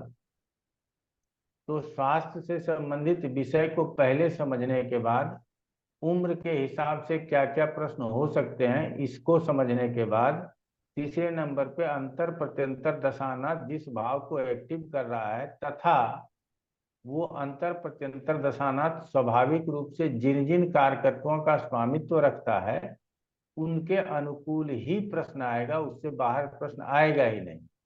और जिस दिन उमरानिया जी ये वाला ट्रिक समझ में आ गया ना तो खेला हो जाएगा, जैसे अभी बिहार में हो गया। ठीक है ना? बट सर ये गोचर की पत्रिका से भी पता चलता है ना, अभी मैंने आपको क्वेश्चंस किया सर, अभी सिंह लग्न की पत्रिका है और लग्न में ही चंद्र है। नहीं तो गोचर के पत्रिका से नहीं पता चलता। मैं बेकार झूठ बोल करके आपको क्या कहूंगा, सेटिस्फाइड कर दूं कुछ बता करके? ना नहीं, ऐसा नहीं, दूसरा ये भी है हमेशा कि आप बात को समझिएगा, हमेशा अंतर प्रत्यंतर दशानाथ ही रिजल्ट देगा और वही रिजल्ट हमको उस समय भोगना है। तो इसीलिए उसको जिस दिन पकड़ लीजिएगा उस दिन समझिएगा कि आपको ज्योतिष समझ में आ गया। बाकी विषय तो अपने आप समझ में आ चुका है आपको। आप हमेशा कोई भी आपके पास आए तो उसको सबसे पहले 5-10 चीज बोल दीजिएगा। आप ये पूछने आए हो, आपका 5वां एक्टिव है, आप संतान की चिंता करते हो, आपका 7वां एक्टिव है, आप पत्नी की चिंता करते हो, साझेदारी के बारे में कुछ पूछना चाह रहे हो। क्लियर हो गया? धन स्थान एक्टिव है तो आप फाइनेंस से रिलेटेड कोई प्रश्न आपका हो रहा है, ठीक है ना? 8वां एक्टिव है तो मन में कोई भय है, उस भय के बारे में आप हमसे कुछ पूछना चाहते हैं। तो इस तरह से आपको बताने की जरूरत। तो वो सर कई जब लोग तो आप ऐसा 5-7 चीज उसको बोल देंगे ना तो वो वो तो एक कहेगा आ ही कि जाएगा, हाँ इसमें से ये 2-3 प्रश्न हम पूछने आए हैं। वो तो होगा ही सर, वो तो होता ही है। बट ऐसा नहीं, कई लोग तो ऐसे होते हैं कि पहले से ही चिट्ठी लिख के रख देते हैं कि भाई आपका ये क्वेश्चन होगा। तो आप भी उसी तरह से चिट्ठी लिख के रख दीजिए, 5 क्वेश्चन लिखिएगा तो हो जाएगा। लेकिन वो गलत तरीका है, ज्योतिष में ऐसा कहीं चिट्ठी लिखने वाली बात है नहीं। दूसरा सर ये क्वेश्चन है, नौ तारा चक्र में अंतर महादशा और अंतरदशा नाथ वो जी डिफाइन चंद्र से देखेंगे या महादशा से देखेंगे या अंतरदशा से देखेंगे? क्या? फिर से हेलो, प्रश्न कीजिए, प्रश्न नहीं समझ में आया। 9 तारा चक्र देखना है हमको, हम्म। किसी की दशा अच्छी चल रही है, खराब चल रही है, तो महादशा नाथ से देखने का, वहां से अंतरदशा नाथ देखने, महादशानाथ से देखने का है और अंतरदशानाथ से भी देखने का है, तो दोनों वहां से से वो देखने का। करने का है टोटल नक्षत्र का। नक्षत्र का कोई गणना नहीं है यहाँ। महादशानाथ से कहाँ जा रहा है, अंतरदशानाथ से कहाँ जा रहा है, वो उसी के हिसाब से रिजल्ट करेगा। वो इसके लिए हमने कहा कि किसी भी गोचर को अगर अभी क्या है ना, बहुत चीज आपके अंदर चला गया है, समझ गए ना?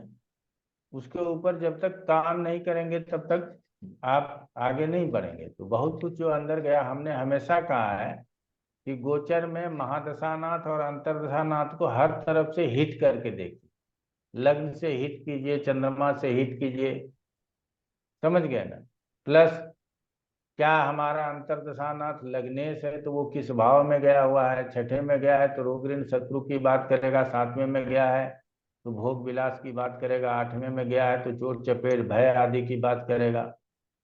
तो हमको ये महादशानाथ अंतरदशानाथ कहाँ से गोचर कर रहा है ये भी देखना है, और महादशानाथ अंतरदशानाथ से अन्य ग्रह कहाँ से गोचर कर रहा है ये भी समझना। समझ गए ना?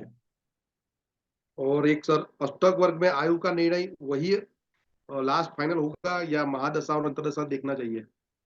नहीं, आयु का निर्णय कोई फाइनल नहीं कर सकता। ये नियम बताए गए हैं, हम आपको बता देते हैं हमसे ज्यादा स्पष्ट लोग बोल देगा कि हाँ ये कर देता है वो कर देता है, लेकिन हमसे स्पष्ट सुनिए कि सारे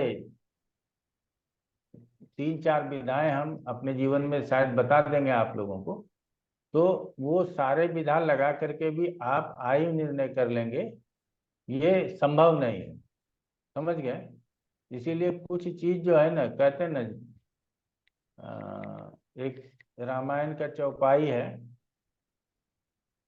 हानि लाभ जीवन मरण जस जप जस विधिहात।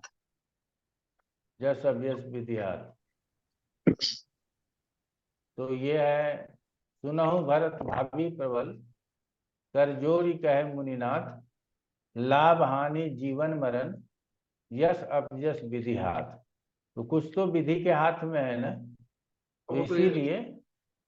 और अब हम लोग एक विज्ञान की तरह इसको पढ़ते हैं, लेकिन विज्ञान सारा चीज सटीक होने के बाद भी कभी चंद्रयान पास हो जाता है और कभी फेल हो जाता है। तो हम लोग तो साधारण रूप से इस विषय को समझते हैं, तो आप समझ ही सकते हैं कि कहीं ना कहीं से कोई ना कोई भूल हो ही सकता है। और उमरानिया जी और बताइए। वो चाइल्ड का बताया था, मैंने आपको पहले ही पूछा था, अभी पूछा, दत्तक के लिए, दत्तक चाइल्ड के लिए अडॉप्ट किया हुआ, और दूसरा किसी का लड़का हो, वो आपने बोला था बाद में बता दूंगा अभी। दत्तक और पराया संतान। हाँ, पराया संतान। चलिए, मैंने नोट कर लिया। सर एक बात दूसरी ये है कि एक पत्रिका मेरे पास है, उसमें पत्रिका के हिसाब से लगता है कि लड़का स्कॉलर ही है, बट उसकी पत्रिका में जो प्लैनेट्स आते हैं वो अष्टम स्थान में और 6 स्थान में ज्यादा है, तो वो टाइम जो बर्थ टाइम होगा वो एक्चुअल होगा या नहीं होगा? बोलिए, डेट ऑफ बर्थ बताइए। 4/5/2007। टाइम बोलिए। शाम को 5:35 अहमदाबाद। स्थान अहमदाबाद, गुजरात। सिर्फ 4 मिनट का फेर है सर, 3 या 4 मिनट में पूरा लग्न चेंज हो जाता है।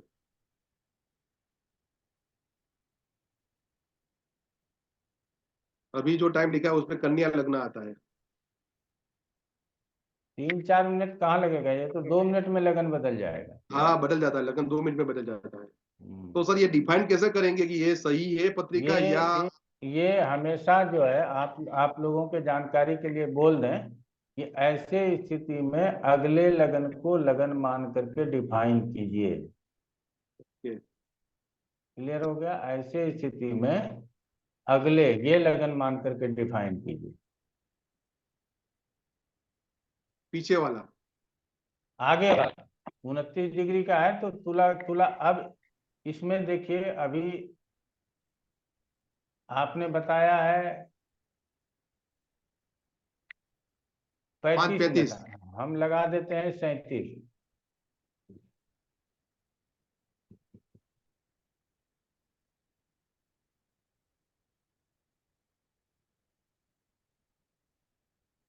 आ गया तुला लगन?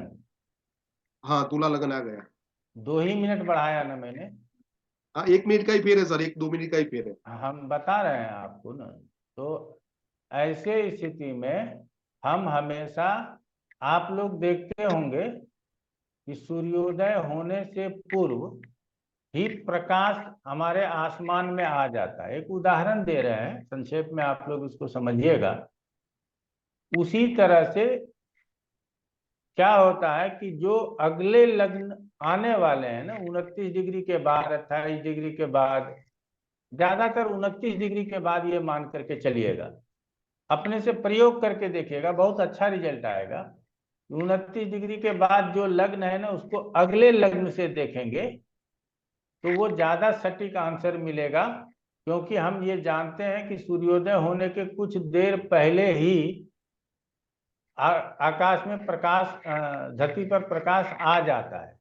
उसी तरह से लग्न उदित होने से पहले ही उसका प्रकाश पुंज हमारे शरीर के ऊपर पड़ना शुरू हो जाएगा, यदि 29 डिग्री का लग्न होगा, ऐसा लग्न होगा तो। तो इसमें हमेशा अगले लग्न से लेकर के चलने की जरूरत है। यदि लग्न 1 डिग्री का भी है तो फिर हमको पिछले लग्न में जाने की जरूरत नहीं है, उस 1 डिग्री को अगला लगन अर्थात तुला लगन ही मान करके चलेंगे। क्लियर हुआ? सर ये परवीन डिफाइन जी, कैसे करेंगे एक हिसाब से कि ये लड़का अब सही है? अब एजुकेशन अब आप इसके हिसाब से उसका एजुकेशन वगैरह डिफाइन कर दीजिए, सब अच्छा हो जाएगा। क्लियर हुआ? अब यहाँ से देखिए कि हमारे पास मंगल यहाँ पे बैठा हुआ है और मंगल कहाँ का स्वामी है? दूसरे का और 7वें का। 6ठे 8वें 12वें का स्वामी नहीं है, इसीलिए ये बहुत नुकसान नहीं देगा। अब चतुर्थ स्थान को शनि चतुर्थ को देख रहा है तो एजुकेशन अच्छा होगा, संस्कार अच्छा मिलेगा। गुरु दूसरे स्थान में, गुरु और चंद्रमा बैठा हुआ है। लग्नेश खुद 9वें स्थान में गया हुआ है, तो ऐसे स्थिति में ये पत्रिका पहले के अपेक्षा कई गुना बेहतर हो गया। क्लियर हो गया? सर इस हिसाब से देखा जाए कन्या लग्न के हिसाब से तो ये साइंटिस्ट बन सकता है कि नहीं बन सकता? अष्टम स्थान में सूर्य बुध है तो ये जरूरी नहीं है कि अष्टम स्थान में सूर्य बुध है तो साइंटिस्ट ही बना देगा, समझ रहे हैं ना? अष्टम स्थान का स्वामी भी जो है कहाँ गया है? तो विपरीत राजयोग बना के बैठा है। राजयोग बना के बैठा है और 12वें स्थान ठीक का है, स्वामी तो भी अष्टम स्थान में है। ये अच्छा है, लेकिन हम कहेंगे आपको कि आप इस पत्रिका को अगले लग्न से देखें, आपको रिजल्ट ज्यादा अच्छा मिलेगा। साहब एक दो पॉइंट सर उसमें बता दीजिए मुझे आप। सर ये तुला लग्न के हिसाब से हमने कहा कि पढ़ाई लिखाई में अच्छा होगा। हमने कहा कि वाणी बहुत अच्छी होगी, वाणी में क्रूरता नहीं होगी, कभी कभी जिद करने वाला बालक होगा, बहुत महत्वाकांक्षी बालक होगा। क्या ऐसा गुण है? नहीं ऐसा कुछ है नहीं सर। अभी सर हम तो इतना ही बता सकते हैं, क्योंकि हमने दूसरे स्थान को गुरु और चंद्रमा अगर वाणी स्थान में बैठा हो तो वाणी अच्छा होगा। लग्नेश शुक्र यदि भाग्य स्थान में बैठा हो तो हमारी महत्वाकांक्षाएं अधिक होंगी, हम आगे ज्यादा बढ़ना चाहेंगे। ठीक है ना? हमारा जीवन में अनुशासन बना रहेगा। ये सब जातक के अंदर नहीं है तो फिर तो कन्या लगन से ही देखिए, फिर क्या दिक्कत? यानी 29 से आगे आए तब ये प्रॉब्लम होता है कभी भी सर? होता ही होता है। Okay sir. और बताइए, और कोई प्रश्न? ना sir, thank you. Rita Singh ji. हाँ सर, नमस्कार। नमस्ते। सर जैसे घर बनाना है तो किसका गोचर देखना चाहिए? घर बनाना है तो पहले चौथा स्थान और चतुर्थ से चतुर्थ या सप्तम स्थान एक्टिव होना चाहिए। जी। गोचर में गुरु और शनि का गोचर यदि अच्छा हो तो हमारा घर बन सकता है। लग्नेश का गोचर यदि चौथे स्थान से चल रहा हो तो हमारा घर बन सकता है। लग्नेश और चतुर्थेश का गोचर भाव सिद्धि में देख लेंगे, अगर वो हो रहा हो तो हमारा घर बन सकता है। ठीक है जी। और बताइए। और जैसे किसी की परिचित क्षेत्र में परिचय वालों से शादी होती है तो उसको कैसे देखते हैं? पहले से जैसे परिचय दो परिवार में, ऐसी स्थिति में हम हमेशा ये देखते हैं कि जो सप्तमेश है जी उसका सेकेंड हाउस के साथ कोई संबंध है। जी अगर सेकेंड हाउस के साथ संबंध है तो परिचय वाले में शादी हो सकती है। अब अलग अलग स्थानों में संबंध होने के बाद कभी कभी इसको विश्लेषण में मान के चलिएगा, यदि सप्तमेश का संबंध चतुर्थ स्थान से है तो हो सकता है कि माता पक्ष के लोग से संबंध हो, नवम में हो तो पिता पक्ष के लोगों से संबंध हो। तो इस तरह से हम संबंधों को लेकर के व्याख्या करते हैं। ठीक है रीता जी। जी। और सर मांगलिक दोष का परिहार वो समझ में नहीं आया था। मांगलिक दोष का परिहार, मंगल के यंत्र को गले में डालें, मंगल के मंत्रों को पढ़ें, और मांगलिक दोष के साथ यदि वैधव्य वियोग भी है तो घट विवाह, वृक्ष विवाह या शालिग्राम विवाह वगैरह की बात करें। नहीं मतलब कुंडली में कैसे देखेंगे वो उसका? कुंडली में तो बताया ही हमने आपको कि लग्न में, चौथे में, सातवें में, आठवें में, 12वें में यदि मंगल हो तो मंगल दोष होता है। हाँ जी, तो वो तो मालूम, पर दूसरे की कुंडली में क्या होना चाहिए? दूसरे के कुंडली में भी यदि इन्हीं भावों में मंगल है तो कोई दिक्कत नहीं है। नहीं है तो हमने पहले ही बोला है कि मंगल दोष को बड़ा कम करके आंकने की जरूरत है। तब मंगल को ज्यादा जरूरत होगा ताकत से देखने का जब छठे, आठवें, 12वें भाव में मेष राशि हो। अगर ये सब नहीं है तो मंगल दोष को बहुत ज्यादा ताकतवर मानने की जरूरत आज के एज में नहीं है। ठीक है जी। और क्या मारक खंड किसे कहते हैं? जिस समय हम, खंड का मतलब होता है एक काल खंड, जी समझ गए न? तो उसी जी। तरह ऐसे दशा जिसमें हमको मृत्यु तुल्य कष्ट हो सकता है उसको मारक खंड कहते हैं। तो सेकंड और सेवंथ के महादशा और उसको अंतरदशा को मारक खंड बोलेंगे? कह सकते हैं, लेकिन यहाँ सेवंथ स्थान को थोड़ा सा बाइकआउट करके चलना पड़ता है। जी। सेकंड और स्थान को विशेष रूप से लेकर के चलते हैं। जैसे कुंडली में परिवर्तन योग होता है तो D9 में भी परिवर्तन योग देखेंगे क्या? D9 में किसी भी प्रकार के राजयोग देखने की जरूरत नहीं है, या अन्य किसी भी वर्गों में राजयोग देखने की जरूरत नहीं है। जी थैंक यू सर। नीलम कुमार जी। नमस्ते गुरुजी। नमस्ते। गुरुजी मेरा पहला क्वेश्चन तो जैसे लास्ट टाइम आपने बताया था कि वीनस के अंदर शनि की जब अंतर्दशा आएगी या उल्टा होगा तो वो ठीक नहीं रहेगी क्योंकि दोनों अपोजिट हैं एक दूसरे से। तो कैसे ही चंद्रमा की और शनि की भी सेम वो होगी क्योंकि चंद्रमा भी तेजगामी है और शनि बहुत स्लोगामी है। एक तो ये क्वेश्चन था, तो उसको भी ऐसे ही समझेंगे? ना, इसको इतना समझने का जरूरत नहीं। अच्छा अच्छा। वीनस और उस दोनों के दशाओं के विषय में जो लिखा गया, क्योंकि वो दोनों मित्र होते हुए भी बहुत अच्छा नहीं कर पाते हैं, तो कोई तो कारण रहा होगा। क्लियर हो गया? हाँ जी बाकी बाकी अन्य को अन्य स्थिति में ही देख करके चलें। हाँ, यहाँ हम जरूर कहना चाहेंगे कि बुध के अंतर में चंद्रमा हमेशा अच्छा फल देना चाहता है और चंद्रमा के अंतर में बुध हमेशा बुरा फल देना चाहता है। ये क्योंकि ये दोनों संबंध पिता पुत्र का है, इसीलिए इसको भी समझने की जरूरत है।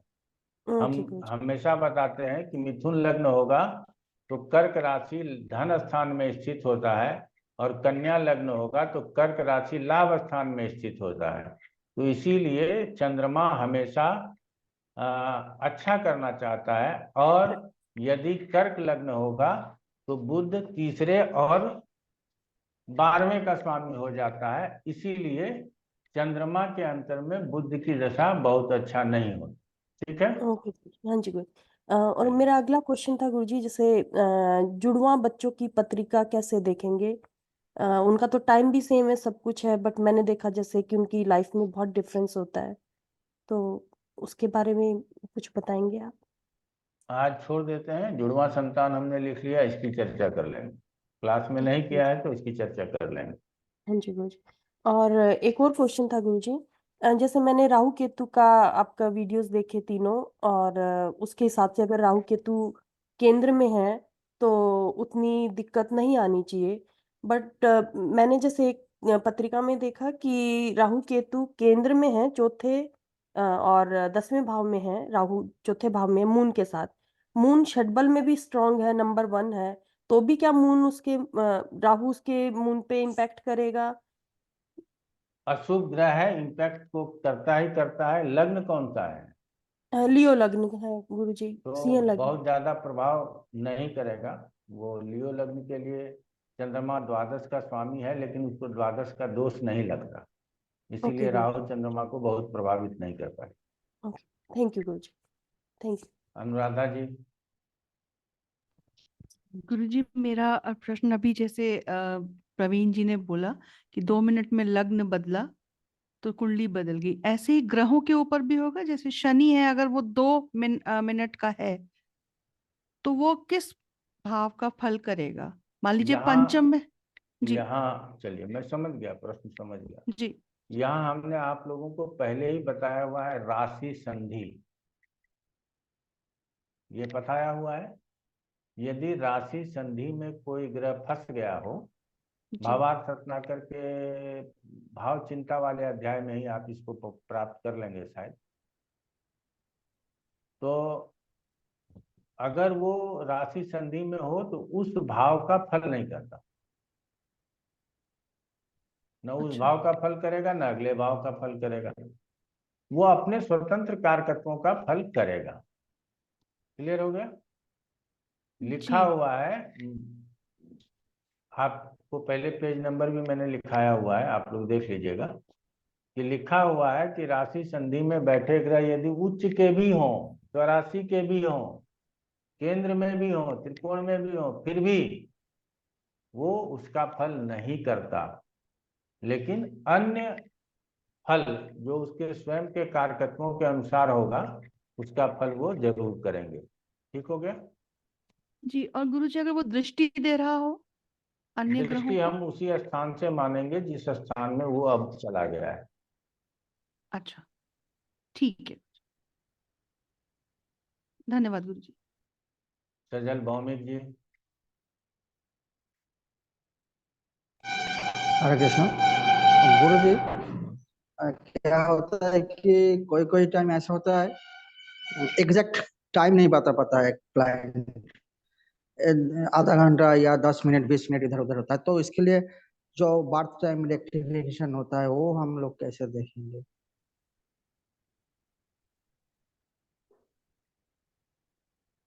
नोट कर लिया मैंने। हाँ जी, और एक बात है कि बड़े बड़े इंडस्ट्री और फैक्ट्री को हम अष्टम हाउस से देखेंगे या सप्तम से देखेंगे या किस भाव से देखेंगे? 5वें भाव से देखेंगे। अच्छा।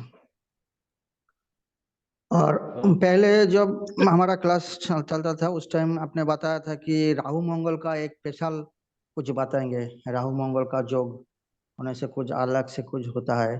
पता नहीं, याद नहीं है, याद आ जाएगा तो बता देंगे। अच्छा अच्छा। और कोई कोई टाइम ऐसा होता है कि शादी के लिए संबंध किस दिशा में देखना चाहिए, ऐसा भी क्वेश्चन आ जाता है कि किस तरफ हम ढूंढेंगे, इसको सप्तमेश कैसे या देखा जाता है? कारक जिस राशि में स्थित हो उस दिशा में हमको विवाह के लिए पति या पत्नी ढूंढना चाहिए, क्योंकि दिशा का ज्ञान राशियों से विशेष प्राप्त होता है।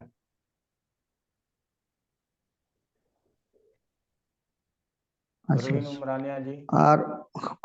और एक क्वेश्चन है कि कोई कोई कार्य के लिए गुरु को हम लोग ब्लेसिंग के लिए देखता है और टाइमिंग के लिए शनि को देखता है, तो इसके कुछ और ज्यादा क्लैरिफिकेशन या कुछ अगला क्लास में, अभी नहीं, आज तो क्लास खत्म हो जा रहा है। ना ना, इसके लिए और कोई क्लेरिफिकेशन की जरूरत नहीं है। शनि टाइम का कारक होता है, समय का कारक होता है, आयु का कारक होता है, इसीलिए समय के लिए, टाइमिंग के लिए शनि और गुरु हमेशा ब्लेसिंग, आशीर्वाद देने का कारक होता है और सबसे शुभ प्लानेट होता है, इसीलिए ब्लेसिंग के लिए गुरु को लेते हैं। इससे ज्यादा इसमें और कोई क्लेरिफिकेशन नहीं। अच्छा अच्छा। और जो केंद्राधिपति दोष होता है तो इसके लिए गुरु या शुक्र शुभ ग्रह जिस भाव में बैठा है उस भाव का वो रिजल्ट नहीं करता है, उसका वो नैसर्गिक जो रिजल्ट होता है वो करता है, ये बात है? जिस भाव का स्वामी होता है उसका रिजल्ट नहीं करता। अच्छा अच्छा, ठीक है, थैंक यू गुरु जी। नीरज जी। गुरुजी नमस्कार। गुरुजी मेरे को एक रिक्वेस्ट है, राहु केतु जो जो प्लैनेट्स हैं उनके बारे में या तो मुझसे कोई क्लास मिस हो गई है, बट मुझे नहीं याद कि हमने कोई क्लास पिछले 6 महीने में आपसे जुड़ के काफी क्लैरिटी आई है। मोटा मोटा केतु एक्सिस समझ के कॉन्सेप्ट निकाल सकते हैं, बट अगर उसके बट फिर भी देयर आर सिचुएशंस कि ये कैसे काम करते हैं, स्पेशली जो केतु है उसके कारक तत्व और कैसे वो रिएक्ट करता है अलग अलग सिचुएशंस में, कई बार कंफ्यूजन हो जाती है। तो अगर किसी क्लास में 5-7 मिनट लगा के आप उनके बारे में थोड़ा सा डिटेल बता दें तो it will be very helpful. चलिए ठीक है, कोशिश करेंगे। वैसे आप हाँ नीलम कुमार जी, आपने लिंक शेयर कर दीजिएगा ग्रुप में, राहु केतु वाला, ठीक है ना? वो जो 3 पाठ आपने पढ़ा है उसका लिंक शेयर कर दीजिएगा, तो नीरज जी भी उसका लाभ ले लेंगे, फिर हम बता देंगे, ठीक है? हाँ जी, थैंक यू गुरुजी। वैसे गुरुजी वो वीडियो देख लिए मैंने, बट फिर भी चलो ठीक है, अगर मैं उनको फिर देखता हूँ, कोई स्पेसिफिक क्वेश्चन होगा तो मैं आपसे पूछ। हाँ हाँ कोई बात नहीं, फिर भी हम आप कोई विशेष भाव से संबंध रखते हुए, किसी ग्रह से संबंध रखते हुए उसको अगर जानना चाहेंगे हाँ जी, तो वो मैं बता दूंगा, आप चिंता मत कीजिए। हाँ जी, थैंक यू गुरुजी। हाँ सर। जी उमरानिया जी बोलिए। सर जी क्वेश्चन था, जैसे प्लैनेट्स अपनी जन्म पत्रिका में होते ही है सब अलग अलग, उसमें गुरु, शनि और राहु इसको ही मेन देखा जाता है। तो गुरु समथिंग समझ लीजिए कि 26 डिग्री का है, तो आगे 40 एज या 30 के बाद ये 26 डिग्री वाला जो गुरु है वो 30 से आगे तो चला जाएगा, तो सर वो राशि चेंज कर लेगा। उसको जाने में कई महीनों का वक्त लगेगा। हाँ साल साल लगते हैं सर। हाँ तो उसमें क्या पूछना क्या चाह रहे हैं आप? मैं सर ये पूछना चाहता हूँ, जैसे पर्सनल लग्न, जैसे वर्ष कुंडली बनाते हैं हम, तो आज से 1 साल पहले की बनाई और 25 साल पहले, 25 साल के बाद बनाई और 50 साल के बाद बनाई, तो जो गुरु, शनि और राहु जो होता है वो अपने प्लेस से आगे चले जाएंगे।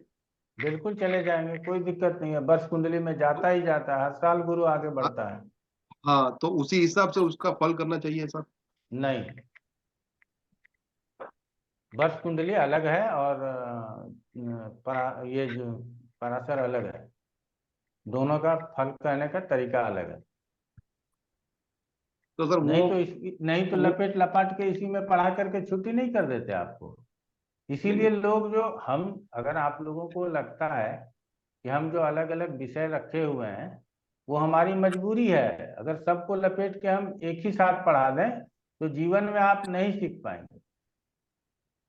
तो इसीलिए वो ताजिक है, उसको ताजिक दृष्टि से समझना है, और ये पराश्री है, इसको पराश्री दृष्टि से समझना है। क्लियर हुआ? वो तो समझ गया सर मैं, पर जैसे गुरु चेंज, जैसे गुरु पहले स्थान में है, वो 35 या 40 एज के बाद वो लग्न में आ जाएगा, तो वो लग्न का फल करेगा कि नहीं करेगा? जरूर करेगा। बस वही वही मैं पूछ रहा हूँ सर। तो वो सर कितने साल में आता है वो? 12 साल में आएगा। 12 साल के बाद ही आएगा। 12 साल, शनि 30 साल और वो 18 साल। हाँ एक चीज मैं उमरानिया जी आपको बता देता हूँ, कई जगह पर लिखा होता है कि 32वें साल में नुकसान, 18वें साल में नुकसान, 55वें साल में, इसको मैं ना इसको ढूंढ नहीं पाया कि ये ऐसा लिखता क्यों है। ये जिस दिन ढूंढ लूंगा ना उस दिन थोड़ा और मजा आएगा, लेकिन ये मैं अभी तक नहीं ढूंढ पाया कि ऐसा क्या जोड़ करके लिखता है वो लोग कि 55वें साल में। कभी कभी मैं ये देखता हूँ कि 55वें साल में षडाष्टक की दशा है, वहां बता रहा है कि अच्छा नहीं है। 35वें साल में भाग्योदय, ये क्यों लिख देता है, समझ रहे हैं ना? तो ये जो है ना, ये मैं समझने का अभी तक बहुत प्रयास किया, नहीं समझ पाया हूँ। आगे समझूंगा तो बहुत, पहले तो मेरे लिए अच्छा हो जाएगा। ऐसे शनि से भी करते हैं ना, जैसे लग्न से गिना तो 12 साल हो गए, 12 भाव चले गए, तो वो 12 साल हो गए। हमने करके ये 25 साल अपना गंवा दिया है, समझ रहे हैं ना? कि शनि से देख लेते हैं कि 7.5 ढैया के समय बोला गया क्या, लेकिन ऐसा नहीं होता है, समझ रहे हैं ना? Okay sir, thank you. Bharti बताओ क्या प्रश्न है? और गुरु जी, राशि संधि से आप वो भाव चलित की बात कर रहे हैं जो अनुराधा जी ने भाव पूछा? चलित की बात तो हम करेंगे ही नहीं, अपने तो क्लास फिर में तो हम करते नहीं। तो राशि संधि राशि मतलब? संधि का मतलब होता है 29 डिग्री से 1 डिग्री के अंतर बैठा ग्रह। अच्छा, ठीक है। मैं वही कंफ्यूज हो गई कि भाव चलित आप पढ़ाते नहीं है, फिर नहीं। राशि संधि की बात कर। ब्रह्मदत्त जी हाँ जी गुरु जी प्रणाम। प्रणाम। अच्छा गुरु जी, एक प्रश्न आया था, किसी साथी ने पूछा था कि यदि लगन जो है, लगन स्पष्ट 29 डिग्री से ज्यादा हो तो अगली, आपने बताया था कि अगला लगन ले लेना है उसके फलादेश के लिए। लेकिन यदि कोई ग्रह 29 डिग्री से ज्यादा हो तो क्या उसको हम अगली राशि में माने? नहीं सर, हमने ये क्लियर कर दिया है कि नहीं मानेंगे। और इस तरह से 1 डिग्री, यदि 1 डिग्री से कम हो तो भी हम नहीं मानेंगे, उसी घर में ठीक ठीक मानेंगे। ठीक है गुरु जी। दूसरा क्वेश्चन है गुरु जी मेरा, जैसे शादी की दिशा के बारे में विचार किया जाता है कि किस दिशा में शादी होगी किसी की, तो उसमें गुरु जी क्या देखेंगे? हमने बोला सप्तमेश और कारक, कारक चाहे वो गुरु हो या शुक्र हो, आप लड़की या लड़का जिसका भी देख रहे हैं, वो जिस राशि में बैठा, वो जिस दिशा को इंगित करता है, उन दिशाओं में हमारी शादी हो सकती है। सप्तमेश और कारक, हाँ ठीक है गुरु जी। एक एक क्वेश्चन गुरु जी हो रहा है, जैसे जन्म लग्न होता है गुरु जी, जन्म लग्न से जैसे ये बताया जाता है, हम पंचांग में हम पढ़ते हैं कि बच्चा की परिस्थिति ऐसी होगी, बच्चा कमजोर होगा, उसके सिर के ऊपर बाल कम होंगे, उसकी माता ऐसी होगी, ऐसे वस्त्र पहने होंगे, तो ये कैसे होगा गुरु जी?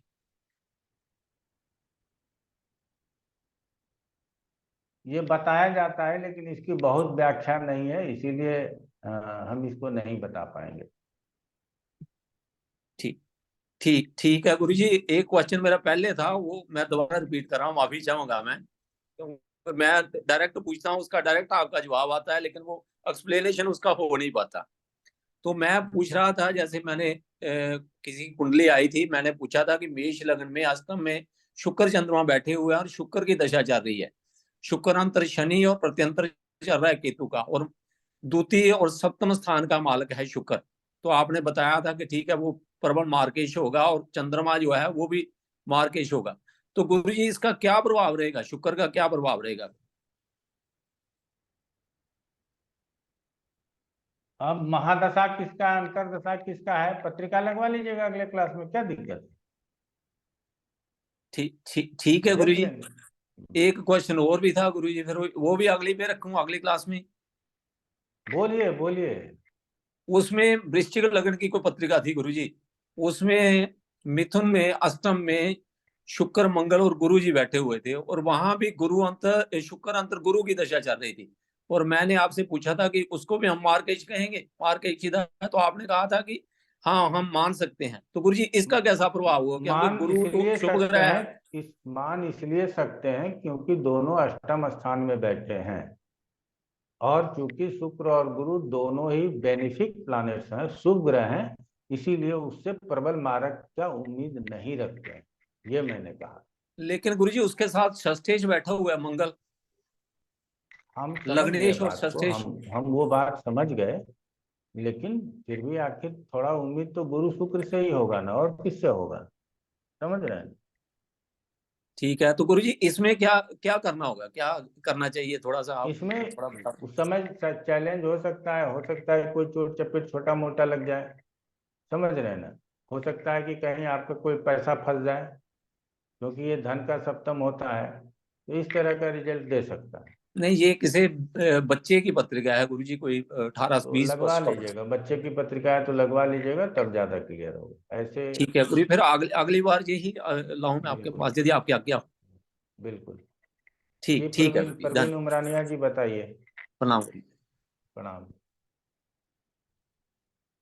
मेरा तो हो गया प्रवीण था, प्रवीण बाद उमरानिया में जी मेरा हो भूल गया। गए, हाँ, कोई बाद में बात नहीं। बताता अब हूँ अभी। अनुराधा जी। गुरुजी, मेरा प्रश्न प्रवीण जी ने जो 18 साल और 32 साल और ये गुरु, मुझे समझ में नहीं आया, ये एक्चुअल क्वेश्चन था क्या उनका? वो कह रहे थे कि वो जब घूमेगा ना, तो 12 साल में फिर लगन में आएगा तो लगन का फल करेगा, 18 साल में फिर वो 6 घर आगे पहुंचेगा तो वो छठे का फल करेगा, ये ये उनका गोचर की हाँ बात कर रहे हैं गुरुजी। हाँ, हर साल नहीं, नहीं, जन्म के गोचर की ही बात कर रहे हैं वो, लेकिन वो हर साल कहते हैं कि ये बढ़ता ही जाएगा ना, अलग अलग भावों में जाता रहेगा। तो प्रश्न उनका गोचर से ही रिलेटेड था, लेकिन वो चार्ट में समझना चाह रहे थे। वो अपना अपना थोड़ा बहुत जहां दिमाग जाता है जरूर जाना चाहिए। हम तो इसीलिए बोले हैं कि ऐसे प्रश्न लेकर के आइए जिससे कि आपको, हमको तो हमारा जवाब देना काम है। आप किसी भी प्रश्न को लेकर के आएंगे तो हम जवाब देंगे, लेकिन वैसे प्रश्न रखें जिससे आपको आगे क्लाइंट जो पूछेगा वहां कोई दिक्कत नहीं हो। ठीक है ना? तो ज्यादा बेसिकली अच्छा वर्ष रहता। कुंडली के बारे में बात कर रहे थे, क्योंकि वर्ष कुंडली हाँ अपन लोग सूर्य के हिसाब से बनाते हैं। हाँ, तो वहां पे गुरु की स्थिति, राशि परिवर्तन तो साल में होगा, लेकिन जी भाव वो हो सकता है कि अलग अलग ही पड़े, वो क्लियर हाँ, नहीं होता है। तो इसीलिए वो उनका न लग्न पे प्रश्न था न गोचर पे प्रश्न था, उनका उम्र के हिसाब से प्रश्न था, और वो लग्न पे प्रश्न था। अच्छा गुरुजी, अब समझ में सॉरी गुरुजी। चलिए कोई बात नहीं। तो चलिए अच्छा है, अगले क्लास में आप लोगों का 22वां दृष्टांत, 64वां नमान, 3rd 11th हाउस, दत्तक, पराया संतान, जुड़वा संतान, कुंडली रेक्टिफिकेशन के साथ साथ दशा लेने का प्रयास करेंगे। हम तो सोचे थे कि आज ही क्लास को खत्म कर देंगे, लेकिन बहुत सारे प्रश्न आ गए हैं, इसीलिए क्लास अगले दिन भी चालू रहेगा और उसके अगले संडे भी चालू रहेगा, ये मान करके चलिए। चलिए आज गुरुजी इतना ही। गुरुजी जी मेरा एक विनम्र निवेदन है, मेरे क्लास फेलोज ने अपनी अपने चार्ट्स भेजे थे, वो मैंने मेल आपको किया था, तो और भी मेरे पास आ रहे हैं, तो क्या उनको भी मैं मेल आपको कर दूं? मैंने अभी तक 15 जन का भेजा है आपको। नहीं, ये आप प्रैक्टिस क्लास में करवाइएगा। अच्छा, तो मतलब it was for the practice class only. हाँ, ये प्रैक्टिस क्लास में करवाइएगा। It's a sort of a data bank which we are collecting. हाँ, ओके, तो ये प्रैक्टिस में आपको, प्रैक्टिस में जो मर्जी आप अपनी पत्रिका लगवाएं, बात समझिएगा। जी आप क्या ज्ञान बढ़ा पाएंगे? अपना कुछ जानकारी के लिए पत्रिका लगवाएंगे, लेकिन ऐसे पत्रिका को लगवाएं जिससे आपका ज्ञान वर्धन हो, तो वो ज्यादा अच्छा रहेगा। ठीक है ना? ठीक, जी जी। तो बाकी का आप लोगों को दिक्कत नहीं होगा। पहले तो हम अपना क्लास खत्म करें ना, पहले ये अभी 2 संडे चलेगा या 3 चलेगा पता नहीं, इसको पहले कंप्लीट करें, फिर आगे आप प्रैक्टिस में जाएंगे। तो पहले जी ये जी अपना क्लियर कर लेते हैं, उसके बाद आगे बढ़ते हैं। चलिए आज जी इतना ही, बहुत बहुत धन्यवाद, नमस्कार आप लोगों प्रणाम को। गुरुजी। नमस्कार गुरु जी प्रणाम। प्रणाम प्रणाम गुरु जी।